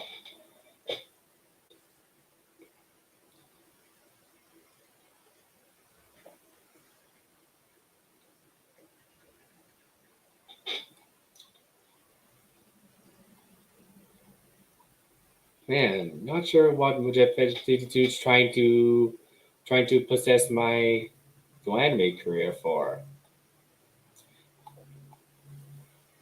But and nope, I'm not forcing anyone to like not trying to bash opinions on what I want to make. I'm just trying to be honest. Trying to be very honest.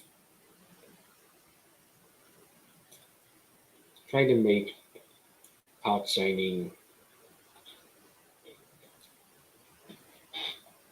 It's way lower in quality. Unless if it's In supposed to terms be of the ironic. peers, I miss To me, a the couple times very in high quality vanilla ice cream cone. You know, Paradise Pier when it first opened had the Mickey Mouse on top of California Screaming right behind the loop, which was really cool. When they did their refresh for DCA in the 2010s and the early 2010s, the wheel and the coaster switched, so Mickey went on the wheel, and then the sun went to the coaster, and then when Pixar Pier opened in 2018, they replaced the sun with this really ugly brown background. It has the Pixar ball, but it's really gross with the red lettering on the brown background. It's nasty in my opinion.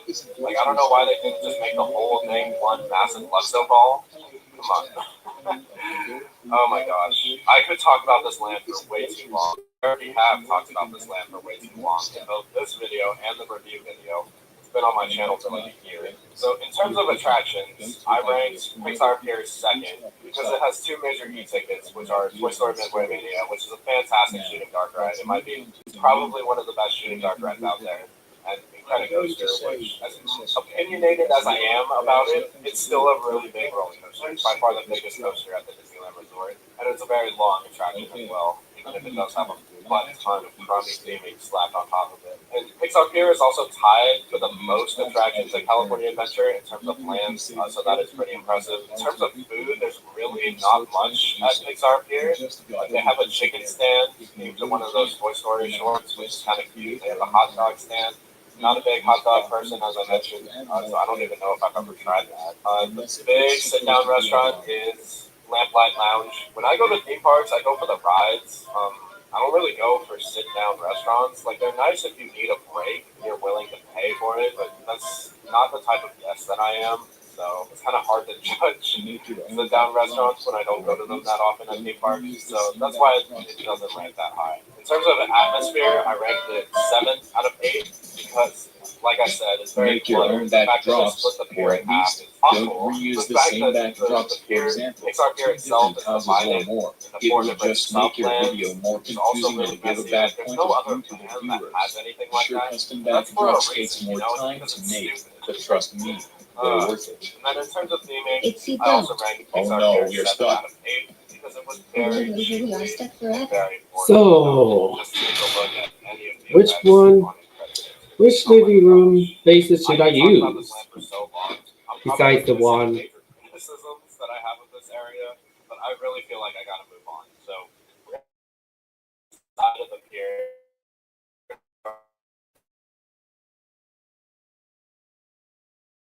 It's a very strange area because it's Paradise Pier. It's at the cannot change this corner of the park. So it is tied with Pixar Pier for the most amount of attractions in any land in California Adventure with 5. We got Ariel's Undersea Adventure, which is a very cute dark ride. I actually have a commentary video for that attraction, so if you haven't checked that out, do so. We got the Golden Zephyr, which is really fun. Okay, Chimney. Attraction. We got Jumpin' Jellyfish, which is really, really cute. I'm nostalgic for all of these rides because I rode them a ton as a kid. And then we also have Goofy Sky School, which is the second. Oh, we have one, but I'll give it from. It's just an off-the-shelf mock Wild Mouse. I really like it. I think it's cute. But when you put it all together and you take away the other half of the pier, which is there? Oh, dang it! No chimney. Two attractions, Mickey and Friends with Goofy Sky School and Silly Symphony Swings, and then you have like. You just make a custom one. I'll just make it myself. Which are Jumpin' Jellyfish and Golden Zephyr, which are just make one myself. Rides that are still have their You know. Dark Ride, The Little Mermaid.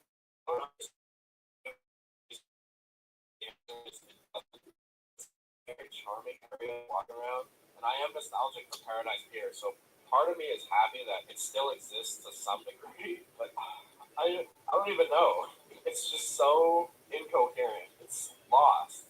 It's like Disney forgot about this area, but they didn't, because this is like the backup to the Hollywood backlot. So they also use this corner of the park for like temporary celebrations, seasonal events, whatever the Disney corporate machine wants to promote. So that also worsens the atmosphere for Paradise Gardens Park, because it's just like they change it up whenever they feel like it, you know.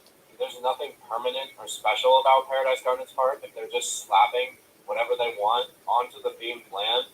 So it's a very interesting corner of California Adventure. So you should go check out that video that I mentioned if you haven't already. So in terms of attractions, I ranked it 5th out of 8. Even though it has the most, there's not really, I wouldn't say there's an e-ticket. As much as I love Goofy Sky School and Ariel's Undersea Adventure, I recognize that it's not quite at the e-ticket level. They're still really good rides in my opinion. I feel like those two rides more than most people, but it just doesn't have that wow factor that most e-tickets have. It's kind of filler, spinny family rides, you know, like if you have enough time, you can do it. A guest is not going to be heartbroken if they don't get to ride Jumpin' Jellyfish when they go to DCA, you know? No offense to Jumpin' Jellyfish. Me and that ride go way back. In terms of food, I ranked it 3rd. I think there are some pretty solid options. You have Paradise Garden Grill, and you also have Boardwalk Pizza and Pasta, which I really enjoy. In my review video for Paradise Gardens Park, I completely forgot to mention Corn Dog Castle. That's because, along with hot dogs, I'm not a big corn dog person, so I don't eat Disneyland corn dogs because I don't like them. That's just me. I know a lot of people love Disneyland corn dogs, and they're the exact same that they have at Disneyland Park. So if you're a big Disneyland corn dog person, head over to Paradise Gardens Park. But I do kind of like that food court area. Like, that's a nice place to, like, relax and just take a chill pill. So in terms of atmosphere, I ranked Paradise Gardens Park 2nd out of 8. I love the area music loop for Paradise Gardens Park. It's so good. I love it. It's like, I don't know, it's like it's part of the soundtrack of my childhood, you know? I go back and I listen to the Paradise Gardens Park area loop on YouTube, like whenever I can, whenever I feel like it. It's such a good vibe. It's like such a good energy. So that really contributes to atmosphere.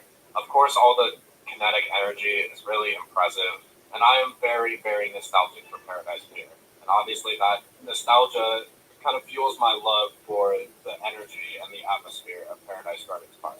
It's a very interesting thing because for theming, I ranked it dead last. I ranked it 8 out of 8 because, as I said, it doesn't really make any sense when you put it all together. Like, I feel like it made sense when the pier was one coherent land around Paradise Bay. Paradise Gardens Park, as is probably the most poorly themed land at the entire park. But I love walking around it. So I don't know if that's a me problem. I don't know if what I'm trying to say makes any sense, but that's the way I feel. I feel like the theming is really poor, but the energy, the atmosphere of Paradise Gardens Park is unreal. I love it. So that's a very strange combination of rankings, but that's the way that I feel.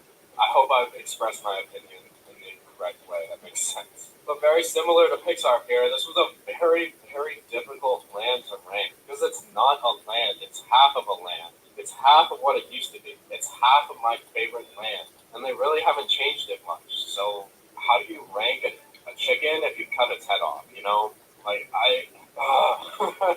I'm tired.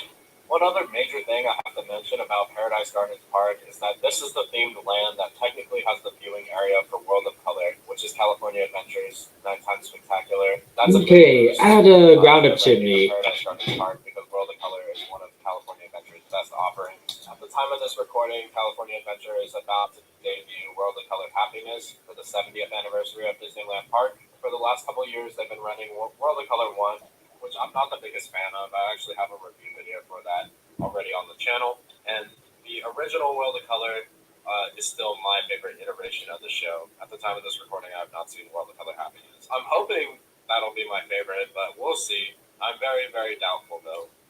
Alright, let's leave them here. We're moving on to the top 3. You know, all of these lands were really hard to rank. Number 3 is Avengers Campus, and I have a very complicated relationship with Avengers Campus as well. It's very strange. The most popular video on my channel is my review video for Avengers Campus, which is absolutely insane. It has over 200,000 views, which is absolutely mind-boggling.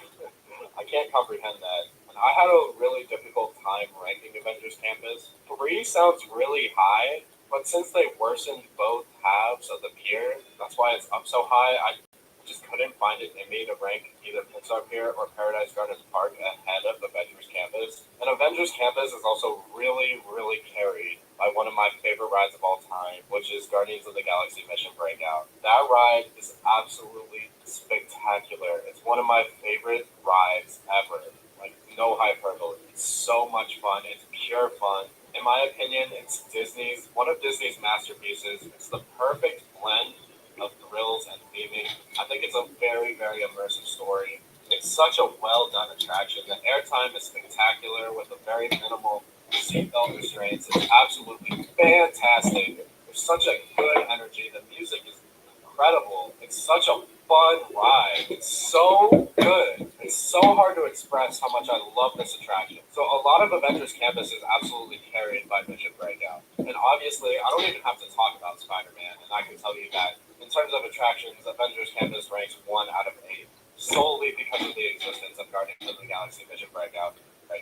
And obviously, I don't even have to talk about Spider-Man, and I can tell you that in terms of attractions, Avengers Campus ranks 1 out of 8, solely because of the existence of Guardians of the Galaxy Mission Breakout. In my opinion, it's way better than Tower of Terror. I think it crushes Tower of Terror. And I'm a big Haunted Mansion person, and I think Mission Breakout is better than Tower of Terror. It's so fun. You gotta do it at some point. Like, I've been on this ride. I don't know which is better. I've gotten all 6 songs so many times. The combination of different ride films with the different drop sequences just makes it so rideable. The fact that interactive door. Maybe we'll add something behind later on.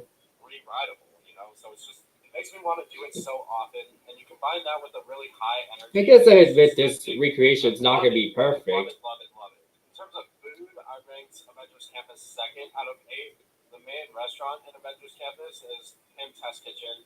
And it has a lot of cute size gags because it's an Ant-Man restaurant. So I think it's fun. And a few of the offerings are pretty good, in my opinion. Like, I love their chicken sandwich, which is just like tenderloin. I think it's really good. They also have a few shawarma stands scattered around Avengers Campus. Those are pretty good as well, but nothing like insane. It's just good theme park food, in my opinion. In terms of atmosphere, I ranked Avengers Campus 6 out of 8. A lot of the buildings are pretty ugly, in my opinion. And also, one of my biggest problems with Avengers Campus is the music. You walk into Avengers Campus, sometimes they're just blasting the Avengers theme, which doesn't make any sense. It's like completely unearned. Because the Avengers theme is supposed to be playing when something heroic is happening. So when you're just walking into a themed land, it's just like, what? You know? And when they're not playing the Avengers theme, they're playing other themes from other Marvel films, like the Spider-Man theme, the Ant-Man theme, the Guardians of the Galaxy theme. I think I've heard the Captain Marvel theme. Maybe it's the Captain Marvel theme. I think it's the Captain Marvel theme. I don't even know. So in terms of theming, I ranked Avengers Campus 5 out of 8. I think it was well executed, but my problem with Avengers Campus in terms of theming was the pitch. Why did they theme a land to a campus, you know? Like, a lot of people work on a campus of some kind. Any student ever goes to school on a campus of some kind. So why on earth would our escape from our school from our workplace be another campus. You know, that doesn't make any sense. That was a really stupid pitch, and I can't believe they Yes, went the with it. colors might The be Avengers accurate. campus concept on paper was just flawed from the beginning. There were definitely some problems with execution, but not as many as Pixar appeared. I've barely talked about the Spider-Man ride because it's really not great. Like, in my opinion, it's a one and done, but it does get a solid wait time because it is a Spider-Man ride and because it is family friendly. Guess we'll just Even though this is the newest shooting dark ride at the resort, it is by far the weakest. It's just not that fun. It's pretty. Guess we'll just end the video right here.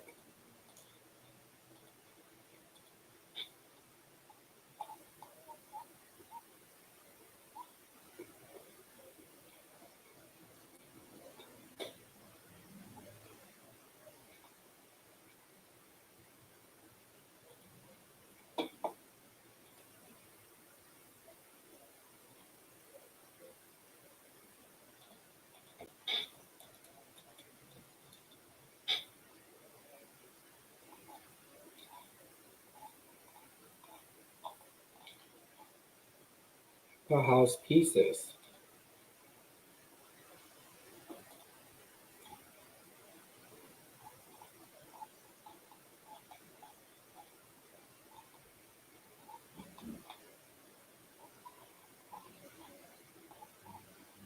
Man, getting used to both the Legacy Video Maker as well as the Beyond Studio.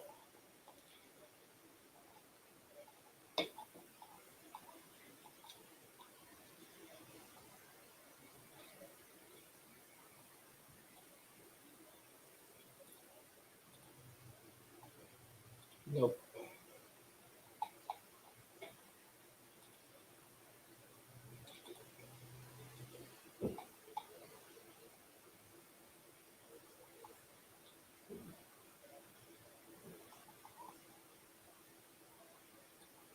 Mounted shields. Yeah, I think I'll use them a bit.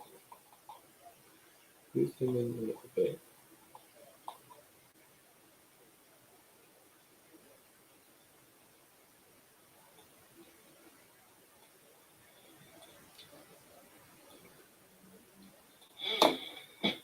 Maybe I could use it.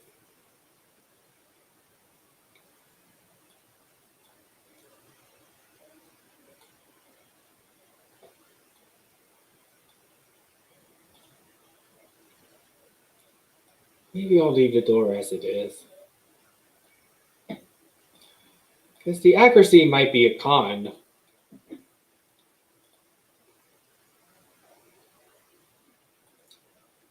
Maybe a con, however.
Are pretty high. I'm really excited for these expansions. I really hope that Avengers Infinity Defense is a dark ride on the same level of Resistance. I really hope that this is going to be one of DCA's best attractions. So my excitement for the future is part of the reason why this land ranks higher than you probably thought it would. But we're going to move on to number 2, which is Grizzly Peak. This feels like a breath of fresh air after talking about Pixar Pier and Avengers Campus, because this land has like barely been touched since it opened. This land has two incredible attractions with Grizzly River Run and Soarin' Over California / Soarin' Around the World. It's usually Soarin' Around the World. They bring back Over California as an overlay for the Food and Wine Festival, which I think is really smart. I enjoy both ride films, but I know a lot of Disney fans prefer Over California by a lot.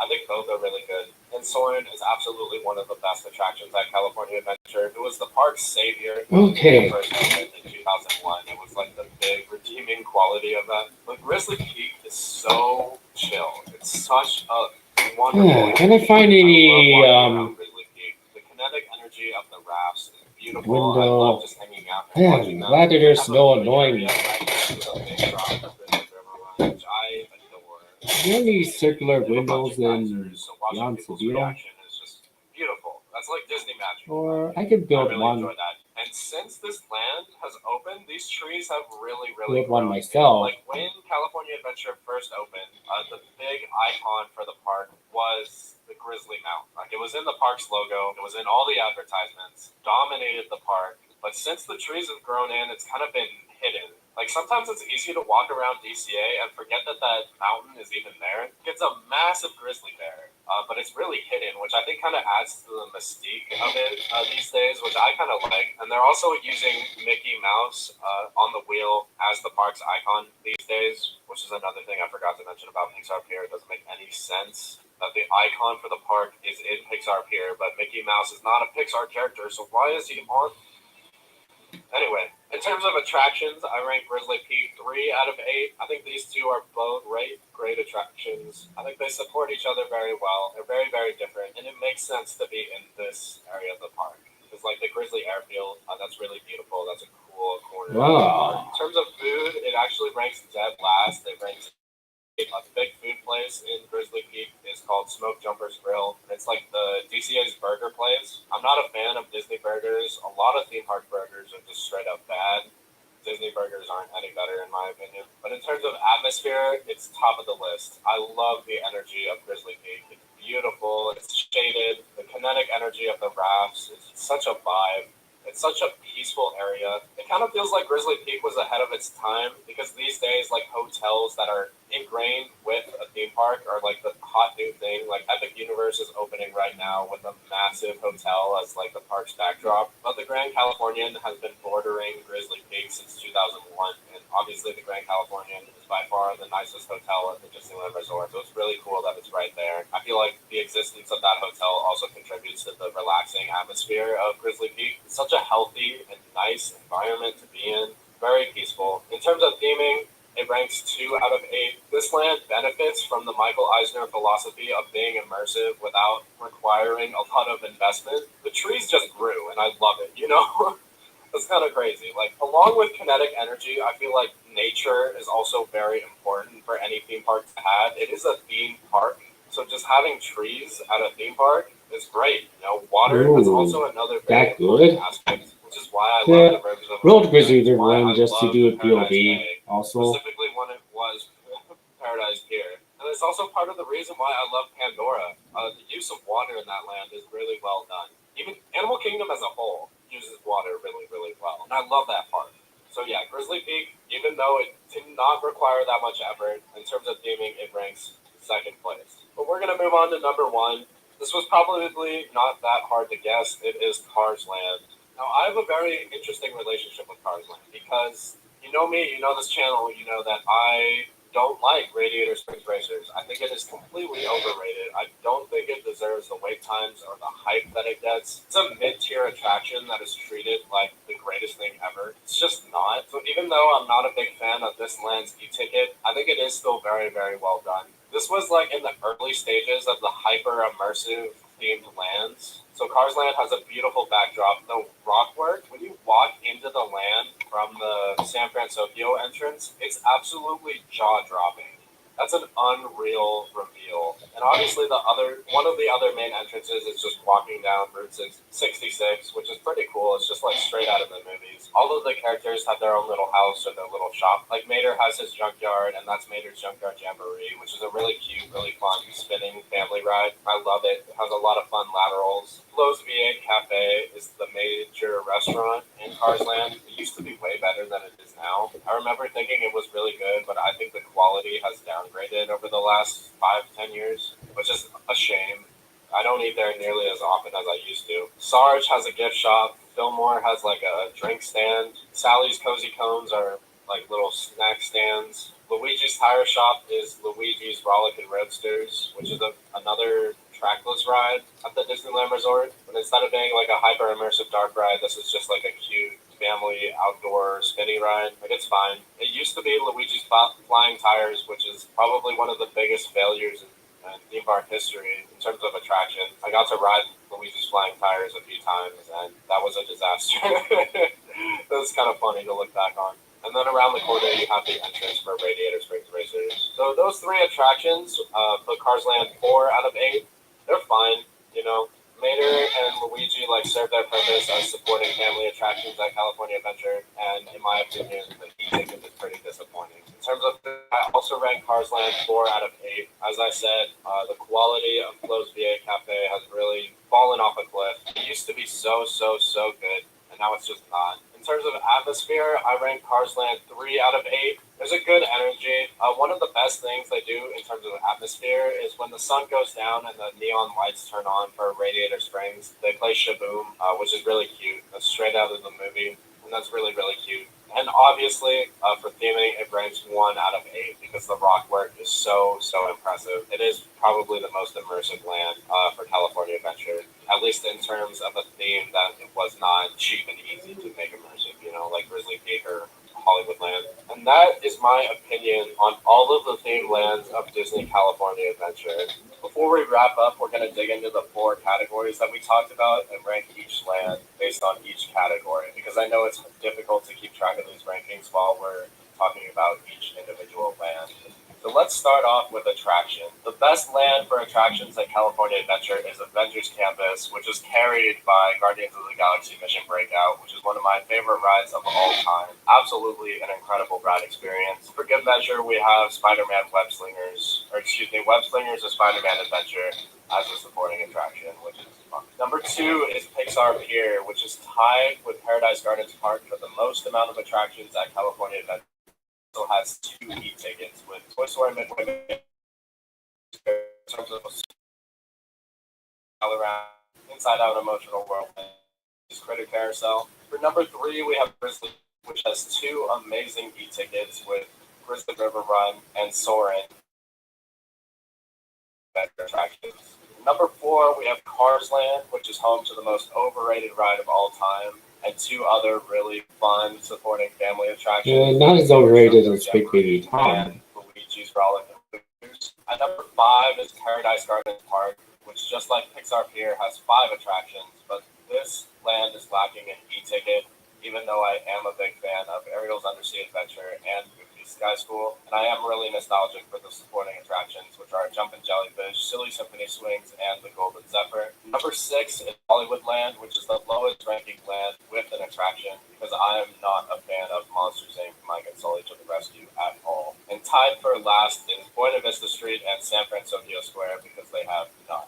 In terms of food, number 1 is, of course, the food court, San Francisco Square. It would be pretty bad if this land did not rank number 1 for food, because that's all it does. Number 2 is Avengers Campus, because I love Kim Test Kitchen. Number 3 is Paradise Gardens Park, because it has a baby food court, and I'm a big fan of Boardwalk Pizza and Pasta. Number 4 is Carsland. This could have been so much better if they didn't ruin Flo's V8 Cafe. When Carsland first opened, the menu and the food quality was way higher at Flo's. Number 5 is Pixar Pier. There's really nothing to eat here aside from the sit-down restaurant, which I've only been to once or twice. Number 6 is Buena Vista Street, which is kind of in the same boat as Pixar Pier. I've not been to Carthay Circle in years. Number 7 is Hollywood Land with a hot dog place. So I'm not a hot dog person, but you also have the Studio Catering Company in the back lot. And number 8 is Grizzly Peak, which has California Adventures Burger Place. called Smoke Jumper's Grill. In terms of land atmosphere, number 1 is Grizzly Peak. It's an absolutely peaceful and wonderful land to walk around. I love watching the rafts in Grizzly River run. Number 2 is Paradise Gardens Park. I'm really nostalgic for that Paradise Pier energy, and to some degree, it's still alive within Paradise. And I live for that. I love the area loop, as I mentioned earlier. Number 3 is Carland. Rock work is insane. When they play Ship Boom after sunset, that's really fun. That's really cute. That creates a good energy within Cars Land. It's always one of the busiest lands as well, so that contributes to a lively atmosphere. Number 4 is Buena Vista Street. Obviously, it's always crowded because it's the entrance area. It always feels like there's something happening within Buena Vista Street. There's always an entertainer of some sort just wandering around, so that's cool. Number 5 is Hollywood Lands. This area was probably the backlot didn't suck, so that's what's holding it back. Number 6 is Avengers Campus. I've really discussed my problems with Avengers Campus's atmosphere in that review video that I mentioned earlier in this video. Number 7 is Pixar Pier. Once again, I have a full review video for this land, so I recommend that you check that out because I dig into many of the problems that I have with the land video. And of course, I've covered it extensively in this video. And number 8 is San Francisco Square because of the annoying area loop and the theming that was tacked on to Pacific Work. Speaking of theming, number 1 is Cars Land. I really don't think I need an explanation for this. The rock work is jaw-dropping. It's very highly detailed. It's by far the most immersive land at California Adventure. Number 2 is Grizzly Peak, which is a beautiful land to walk around in. It is really not to do much to make that happen. There's a lot of trees, and they built a raft. It's one of the most pleasant areas in the entire resort to walk around. Number 3 is Buena Vista Street. It's very pristine, very well kept. I appreciate it. Just the Grizzly Peak, this is probably one of the easiest lands to make immersive because Hollywood is not that difficult of a theme, but the backlot is definitely a hot mess. Moving on to number 5 is Avengers Campus. A lot of the buildings in this land are just straight up ugly, in my opinion, and it doesn't really work well together. Number 6 is San Francisco Square. The bridge is definitely the highest quality element in terms of theming for this food court. Other than that, it was just a cheap overlay of Pacific Wharf. Number 7 is Pixar Pier, which is just a hot mess. They did not put nearly enough work into this pier to transform it into something special. Not a fan of this crummy chocolate ice cream cone. And number 8 is Paradise Gardens Park, because it's kind of in no man's land. They did not put work into this pier to transform it into something ice cream cone. And number 8 is Paradise Gardens Park, because it's kind of in no man's land. It doesn't really make sense on its own. It's half of Paradise Pier. It's the weaker half of Paradise Pier, and it's still there on its own, fighting for its life. And that is my opinion on every single land, every single aspect at California Adventure. Oh my gosh, I am tired. Before I start editing this video, the recording length has been over an hour. So I have been yapping for so long. Please like this video. Please subscribe to this YouTube channel. We're pushing for 10,000 subscribers, so I would greatly appreciate your support. I'd also love if you shared this video. I would greatly appreciate that. Thank you so much, everybody, and I will catch you later.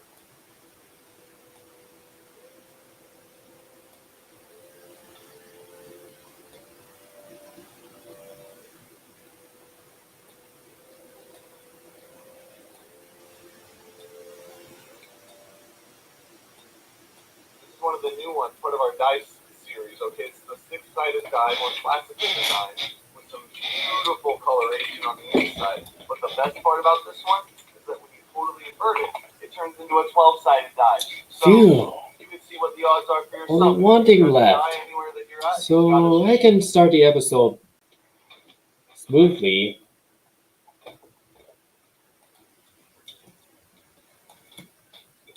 Maybe if they're pre-made sets. I've still taken this very seriously. No doubt that I took it very seriously.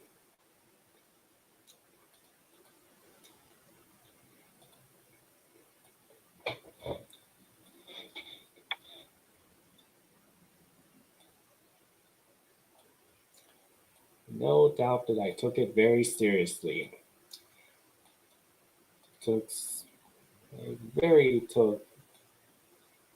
I've taken this very seriously.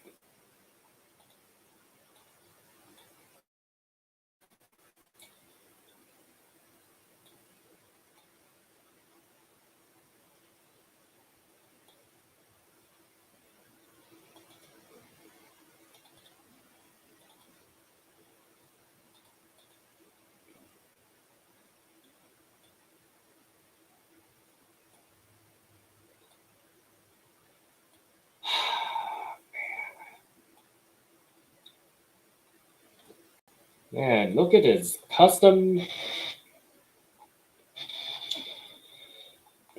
Suki's Zen.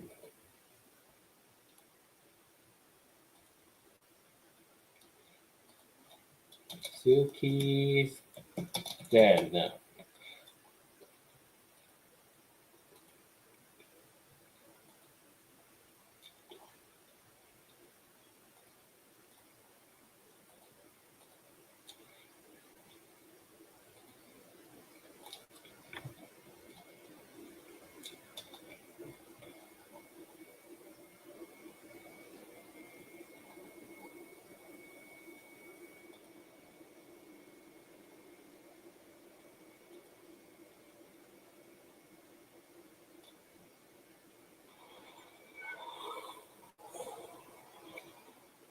Europe is full of some fantastic world-class theme parks, and we've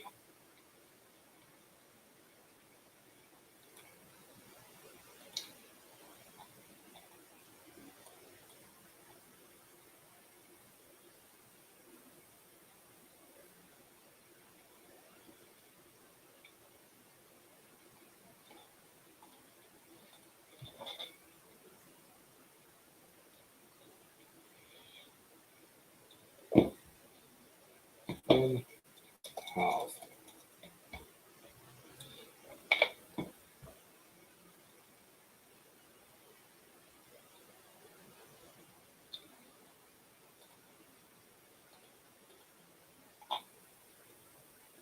Wow, and this is how you make a custom backdrop. So, this is another destination of Barrel Hill.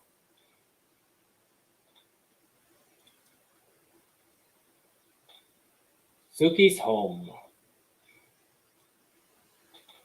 This is one of the first hearings of Tuki-Harry trying to explore the area. These sources is the least I could do to build this, make this possible. Took me a long time, but it's worth it.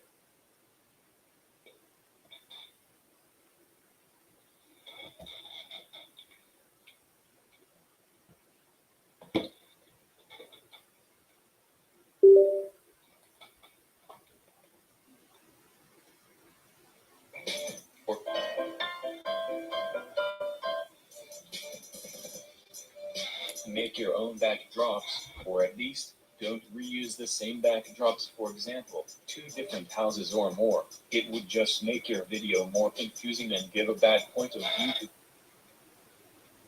to Trump. Come get me. Doesn't work, I'm still bored. The first thing you need to do is come up with a plot. Unless if you want to make an announcement or a Q&A, of course. If you don't make any plot for the video you are making, it could become very flawed. Believe me, it happened to me a couple times in the past.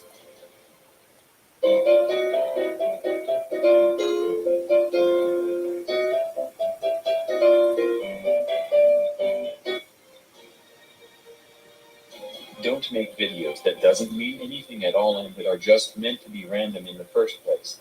Otherwise, it won't be funny nor interesting. Like I said before, come up with a plot or a story for your video. I'm not forcing you to stop doing these completely. I'm just giving you advices to make your videos better. Hello, here's Jack, owner of the Go Food Now Corporation. Go Food is a grocery store corporation where you can buy food and more stuff. Hello, here's Jack, owner of the Go Food Now Corporation. Go Food is a grocery store corporation where you can buy food and more stuff. And let's not forget this. Be original. Don't take ideas from other people to boost up yourself. Come up with your own ideas and stories. Now, let's move on to the main part, the making of your video. I'm going to save the princess again because, yeah, there's nothing to do. My God, I'm sick of this job. Okay, how many times will I have to repeat this statement? Don't use props as your characters. Even if you say the characters you want are hard to recreate, you can still try to do so. You just gotta be persevering. If you really can't, then I suggest you to create your own characters. Do not use prop images just to add more characters in your videos, unless if it's supposed to be ironic.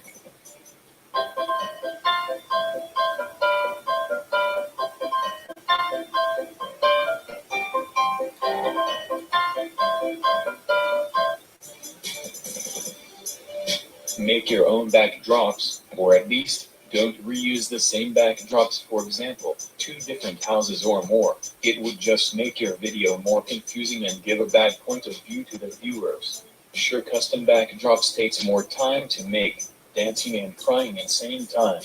Oh, and personally, I don't really use the neutral emotion anymore, and I'd suggest you to not use it too often. Now, listen to me closely, because this one is pretty important. Hi. Hi. Let's go to the cinema. Okay.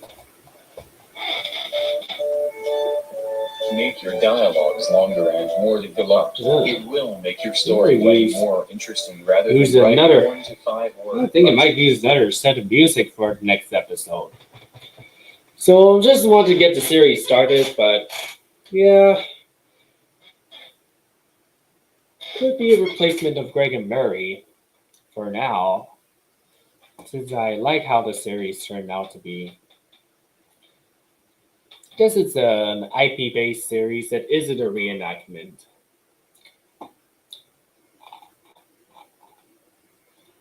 Although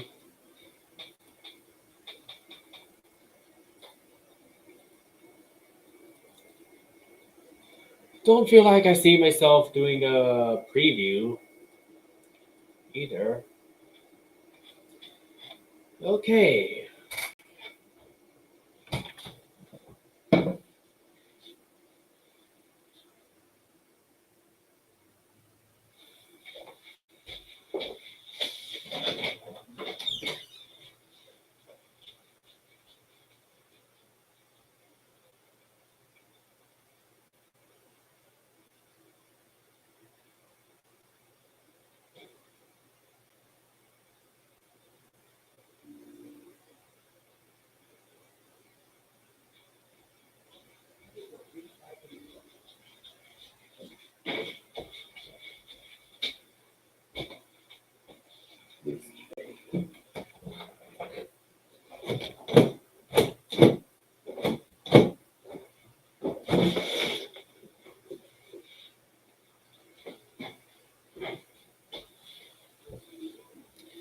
Iris.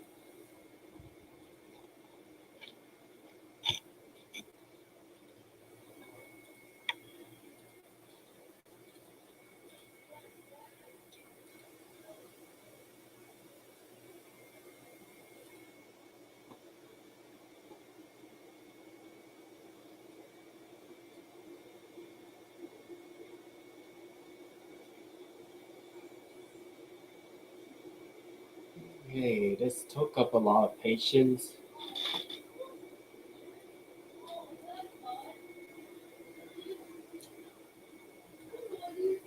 Okay. select the least amount of backdrop items as much as I could.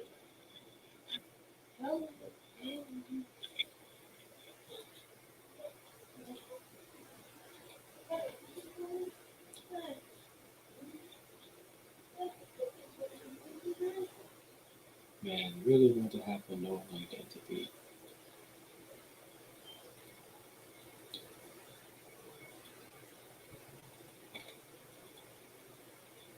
Trends should be avoided or at least limited. Okay, here selected, and then select the leggy, lower torso, and anchor. Thanks.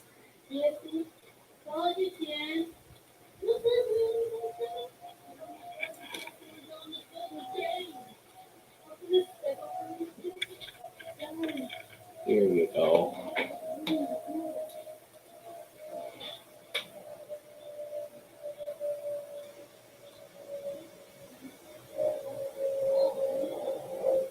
Okay. Needs to be slightly diagonal.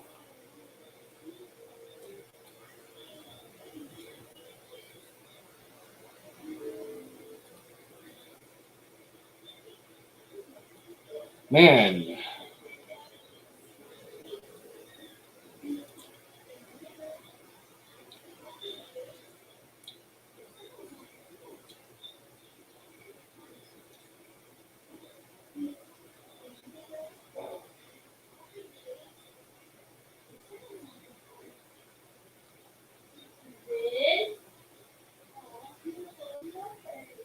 Yeah, this might be pretty similar to Small World with Groups.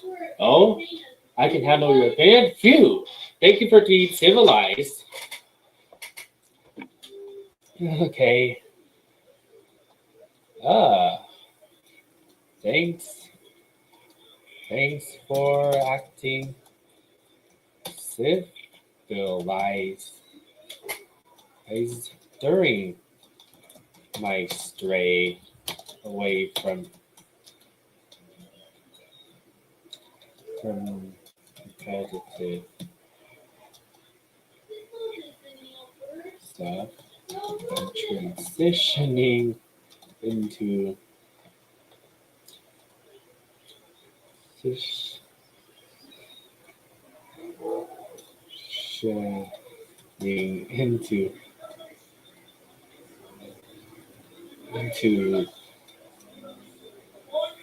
being an equivalent. Okay, the channel of Childish Grandpa Dog has replied to me finally. So, breaking news.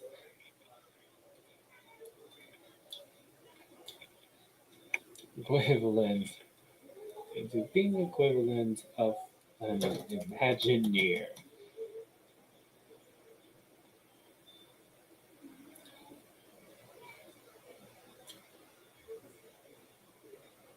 Here.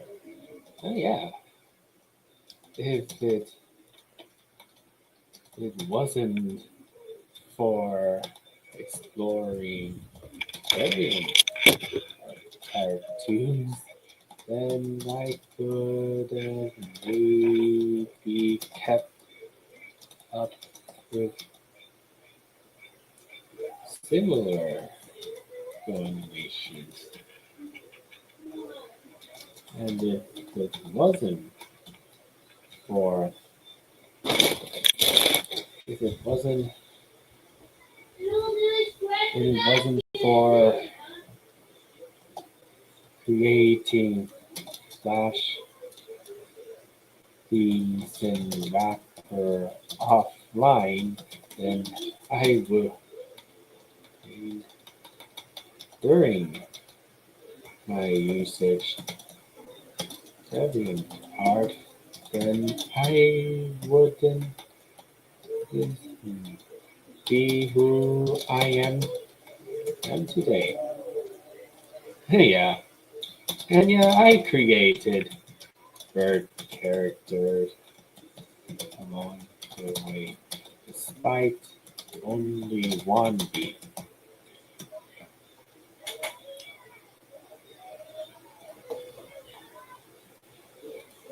It's just like your star 4000 video maturing with the criticism.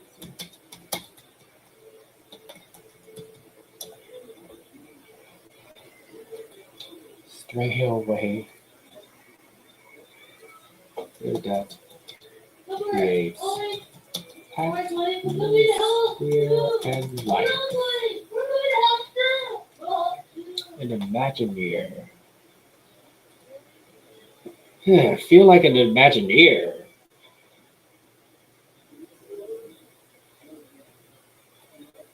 Will you look at this, folks?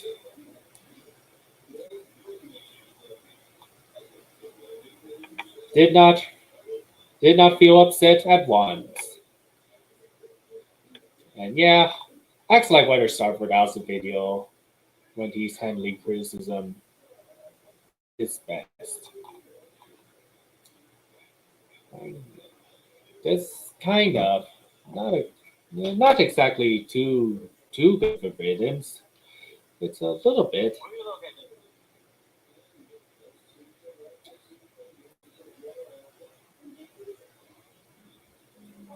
Feel much like it. But you don't have to stop.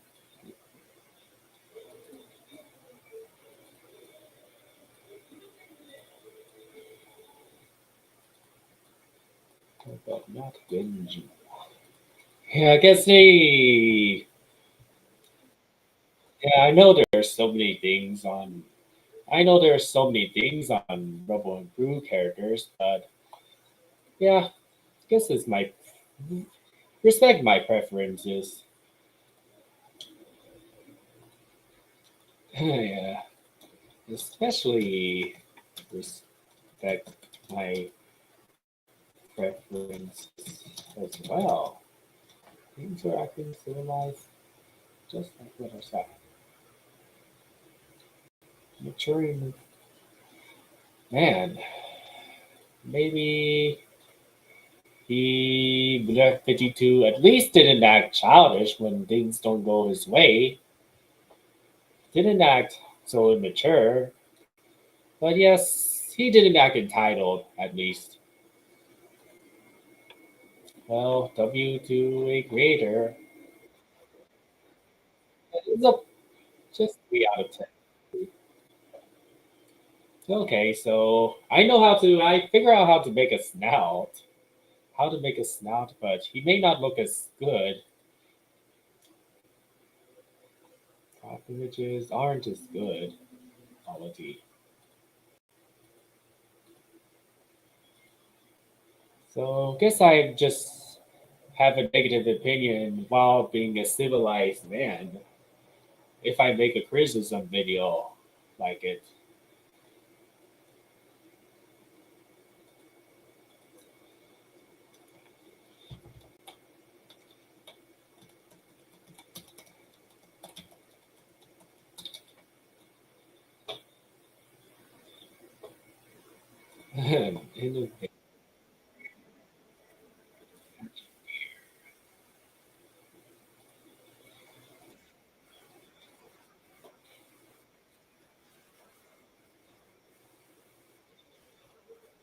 Oh, it's frozen. Oh crap. That happens again. So maybe, you know what? I think I've done a little bit, but you know what I'm going to present? I'm going to present you what I'm about to show you during another short but sweet section. Trying to open it. So almost there. And here you go. Yeah, so using Premiere Rush again because the college class is about to end. So here you go. There you have it. The Small World. So this is a progress. Maybe I've done the first half, but I'm in the middle of middle of the Pacific room. But yeah, I have yet to texture it, so it'll take more time. Thank you all so much for, yeah, so that's why I work so hard, showcase everything an attraction has to offer. I even have two POVs trying to represent the angles, represent the major angles. So the one POV that I didn't move the camera too much in the front row, but in the back row, I have tried to capture everything the Small World has to offer.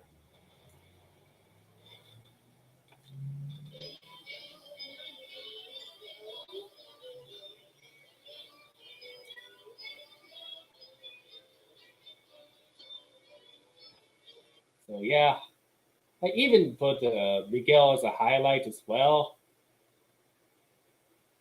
Yeah, this is yeah, I guess it's maybe I'm going to start a feeling that I might marathon binge see him every time I roll the Small World during the current state.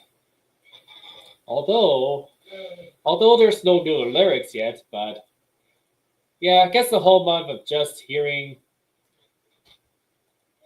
But I had a feeling that July 19th or 20th will be the only time before travel for a holiday to, hear the new lyrics. But how are they blended with the ride music that's currently going on? How are they going to blend it in? So they might work on it.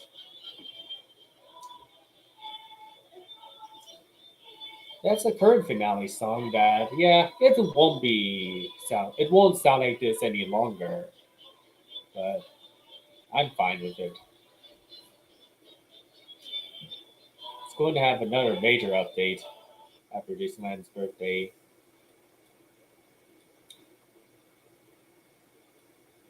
Thanks for acting.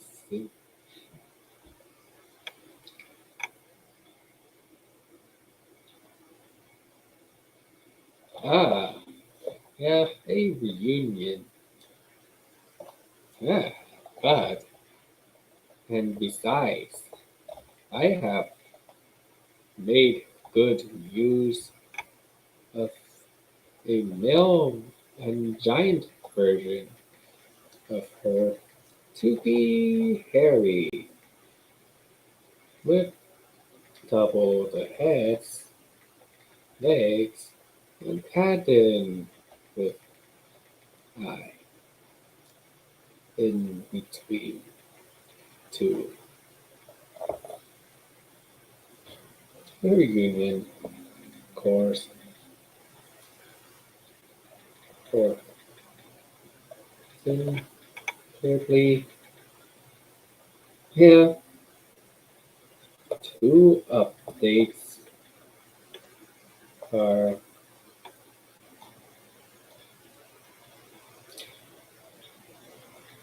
the eyes on the antennas as stocks, as well as shipping her with the Corona. Another OC has a slight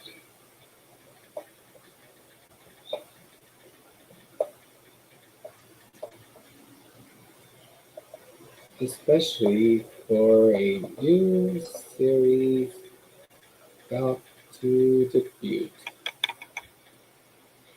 Yeah, I managed to create both with below these. A good use of it to be Harry. And a kangaroo like pouch that impact most of the sauropod like man update. Maybe make them more interesting. Want to make my content more interesting rather than just rather than just overlying trends. But I can keep the trends, but I'll keep the minimum, especially with voice and error videos. Maybe just referencing them is the least I can do. It's just at least limited. This is the least with my note of keeping it at least limited.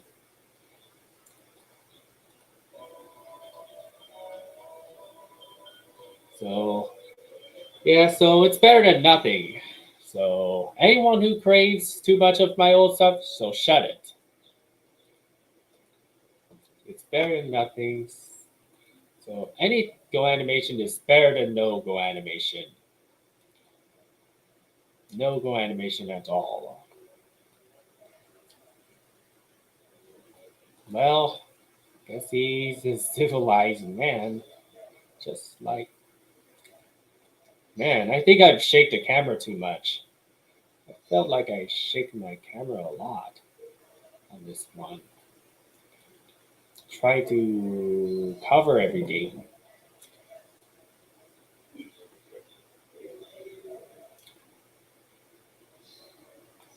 Yeah, looks like I can clearly see it.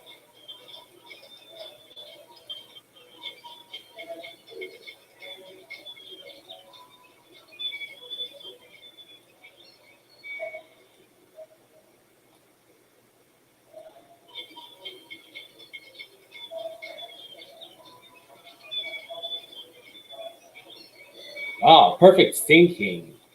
Pretty much the two POVs is perfect thinking.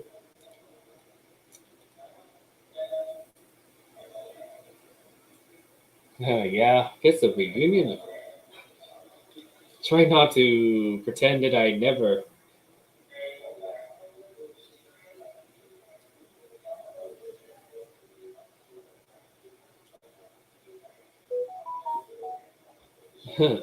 Maybe I didn't go too harsh. Maybe I'll try my best not to go too harsh on people. Maybe guess I'm sure the creator of Childish Grandpa Dog is a nice person.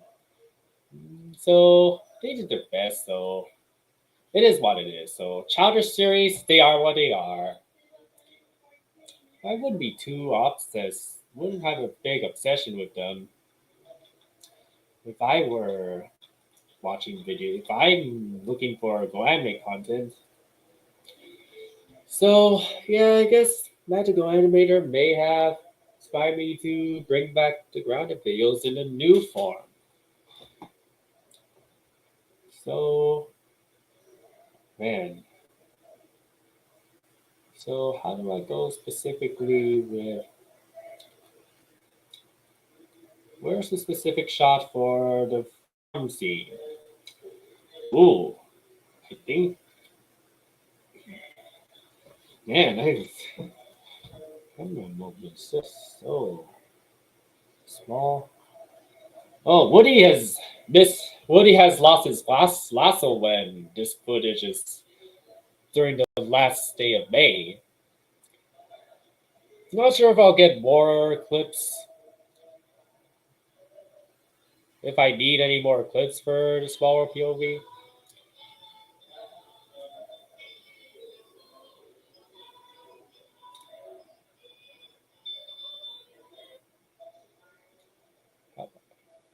Yeah, I think I'll take.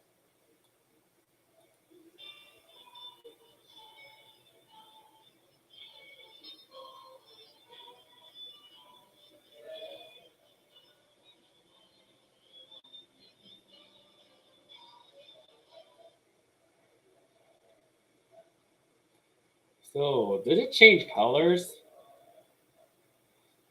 Yeah. Oh, I guess he's not so reactionary with my opinion. So, thank you. Thank you. Thank you.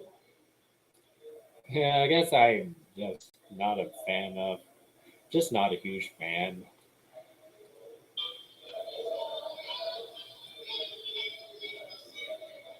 Yeah, I guess I'll try to sort those out. Yeah, especially the Taskberry Happiness. So I decided to include Taskberry Happiness because I love this show a lot. showcases a lot of attractions existing, and as well as especially the recent ones like Bayou Adventure and Risey, but did not feature Runaway Railway, but that's okay with me.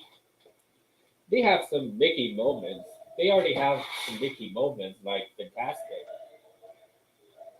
They did not. They did not even feature Runaway Railway train cars. Okay, they feature Kylo Ren, but they did not feature the vehicles, the ride vehicles for Risey. Any animated BB-8 in there. I guess I'll. Uh,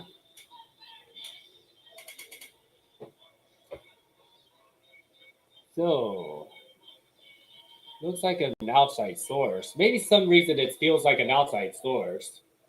Maybe yes, it's just the older brides in Haunted Mansion. I guess it's one that has a black face with glowing yellow eyes. But the current one has a clear face, but with the heartbeat glowing heartbeat gimmick retained that comes back. So yeah, that's the homaging gimmick. It feels like a gimmick to me, but trying to go to Haunted Mansion as many times as possible before holiday kicks in. Oh yeah, they even include attractions that did not even work properly. Rocket rods and flying saucers. And hey, even the similar issues like Luigi's flying tires, which I've ridden. I don't remember when I've ridden it. Yeah, I've ridden it in 2013 before laying off Disneyland. Yeah, I guess it laid off Zero San Diego a bit. Yeah, I guess Knott's Berry Farm's currently laid off. But yeah, I still understand there's a lack of space. Disneyland has that same issue, but they're being creative to like building behind Pixar Pier and Paradise Gardens Park, but they just leaked a new plan for the eastern side of the Esplanade to turn into parking structure and make it build a new sign made based from the old ones. And yes, the Monsters Inc. dark ride's going to be closing with a warning in 2020, early 2026. Know what I mean? Oh wait, the Mickey bars. Yeah, I never ate those yet. So I'm not sure, but maybe it's yeah, they even feature. Uh,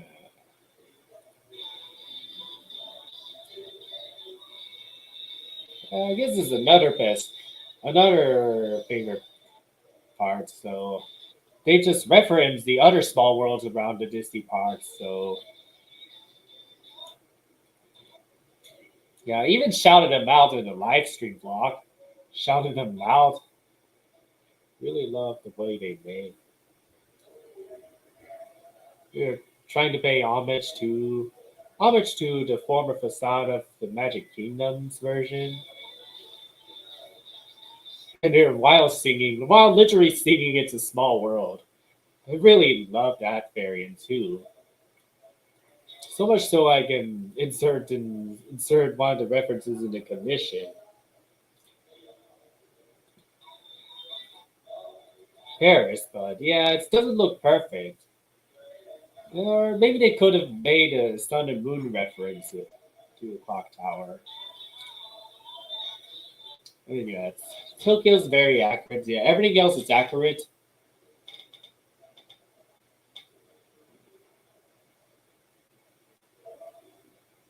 So yeah, why not? Still proud of this show.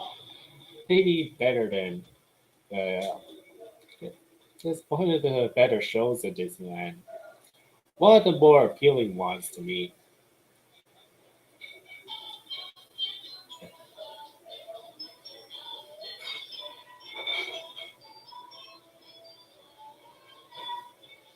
Ooh, the moon. Okay.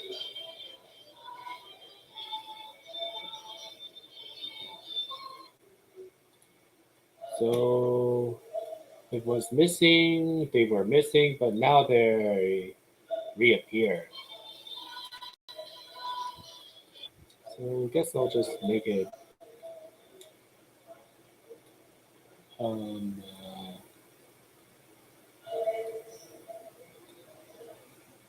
I know that I could not control their behaviors. The African vultures been aware.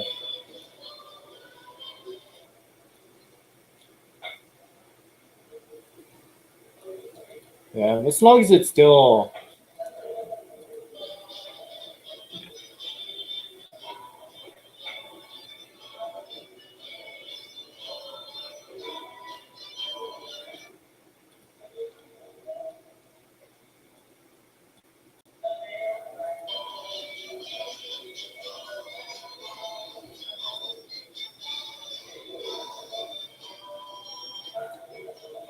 wow, it does have way more than just magenta.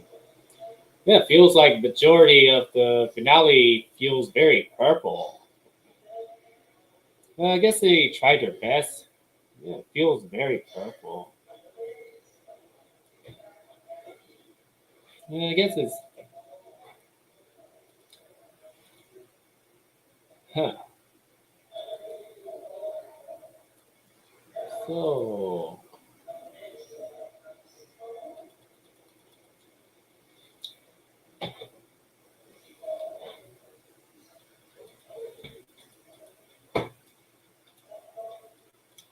not sure if it's saved. So let's see. Let's see.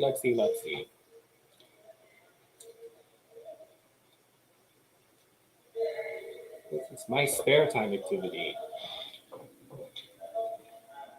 Ah, good. It auto saved. Maybe I'll stick with this for a while, but I'll be finished with. I think I'll be finished with.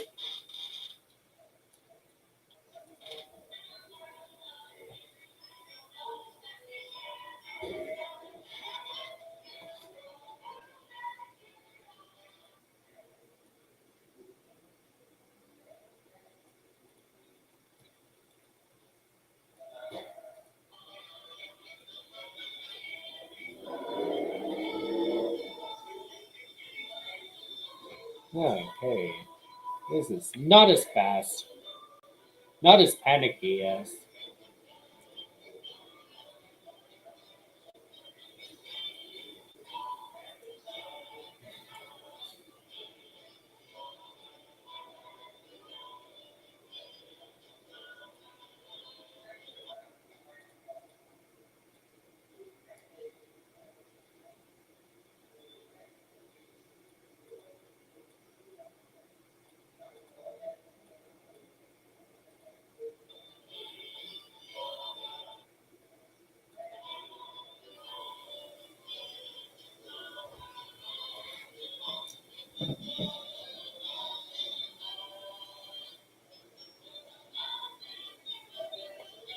I guess I'll just texture when I'm done.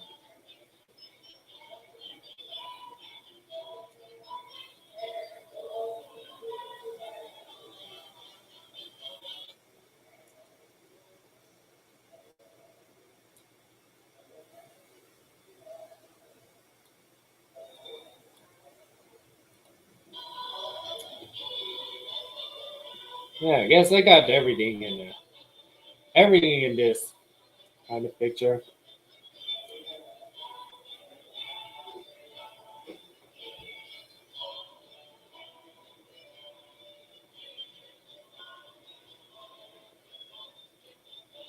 I guess it's still try to keep the friendly persona.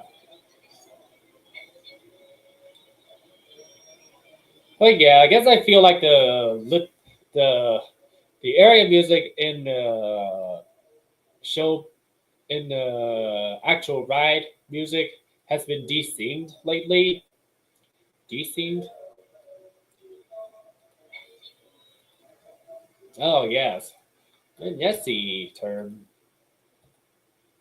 as the thank you in French. Yeah, heard that from a previous holiday, but I'll have a holiday event again, but exploring different areas, but maybe ride some transportation like a train in there. So may not be any coasters, but there could be more than just the bus transportation. Just for the holiday on beginning July 22nd. So hope I can handle it. Hope fingers crossed if I can handle a non-theme park, another non-theme park vacation before I can eventually deserve to go to a park vacation like Aunt's house, like maybe next year or so at the slightest. So maybe no rush of riding Fly in Land, but no rush of getting the classes I deserve either. So there's not much reason to so stick with GoPro until then. Stick with the action camera until then.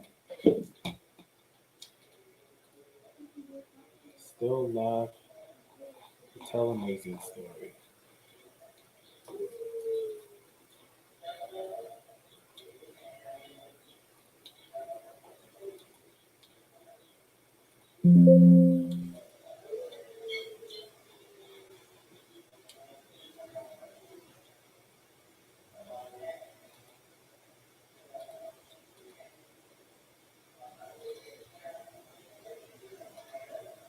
If you guys don't like what I'm doing, then that's fine.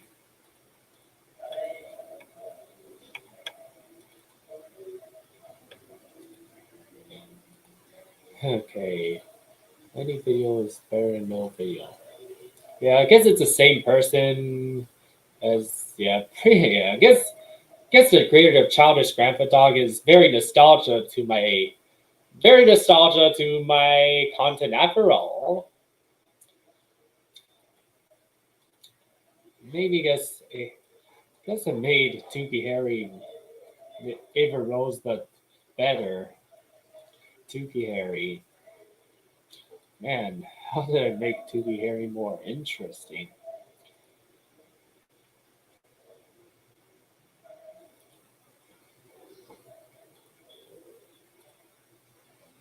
Interesting. I guess I want to do character development. I want to do some experience new animation tests. Go animation tests. That'd be also very cool. Yeah, I guess the TLC can be very grateful.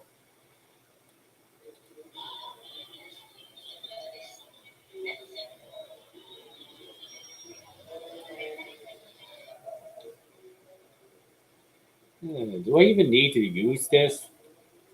Do I even need to use this? So I guess it's going to be as long as it.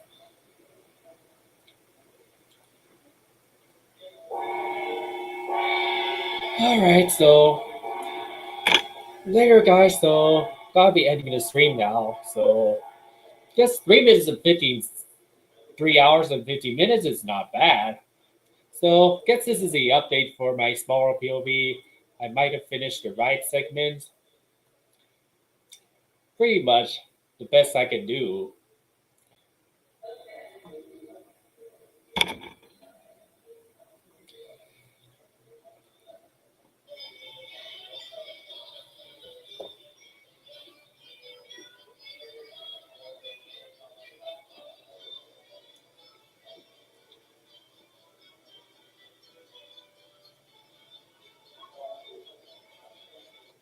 Okay.